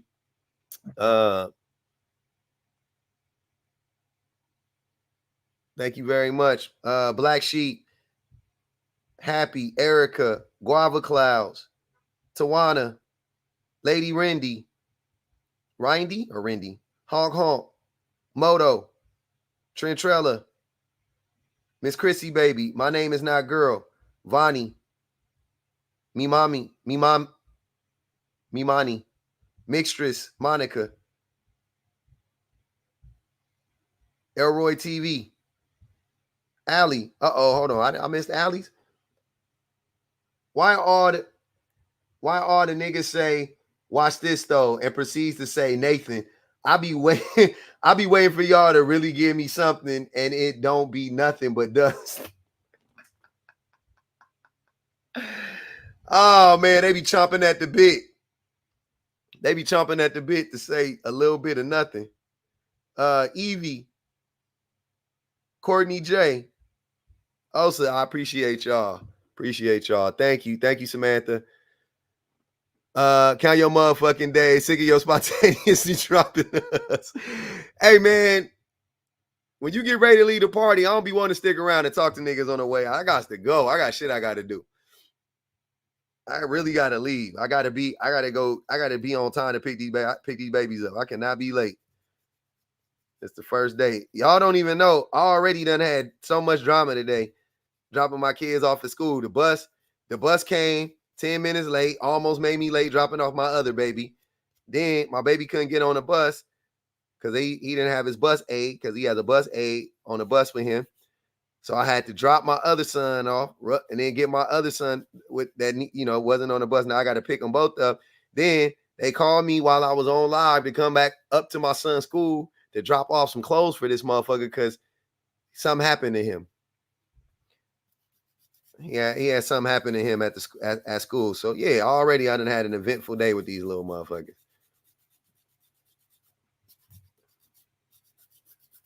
This how I know y'all don't be in them babies' lives like that.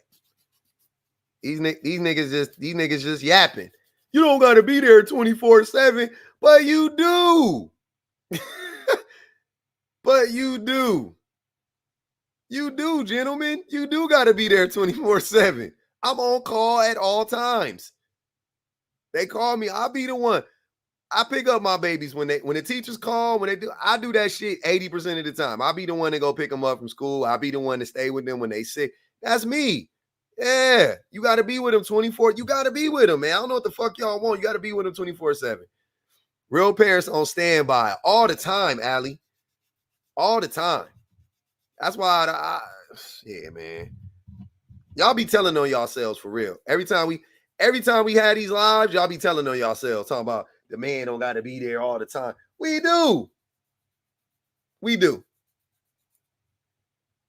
Because we building an empire.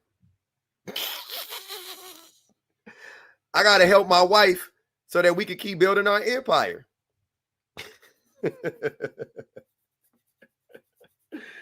Y'all know what I'm saying? Shit. I got to make sure my wife go to work and shit like that. Because we building an empire.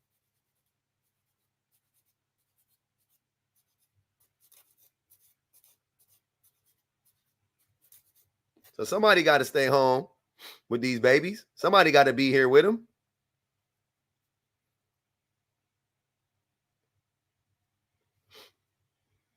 Oh, no, she ain't the breadwinner. Y'all tripping. You tripping now.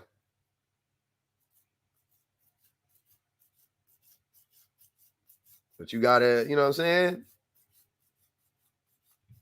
I just always had the type of, I just made sure that I had the type of job where I could, like, you know, if a nigga need to, like, dip or whatever, I could dip, you know? My wife can too, but it's just harder for her.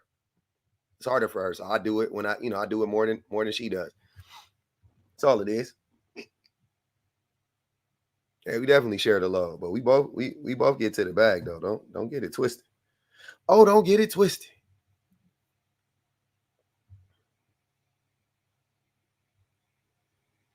Oh, okay. Top Shelf. Hey, y'all, look at Top Shelf. That's not a real person. They got Shemaine picture up there. Hey, y'all go on and report Top Shelf page. That's not Shemaine. That's the homegirl Shemaine. That's not her picture. We're gonna block this person.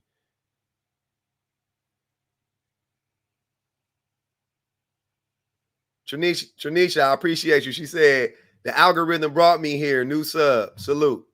We love it.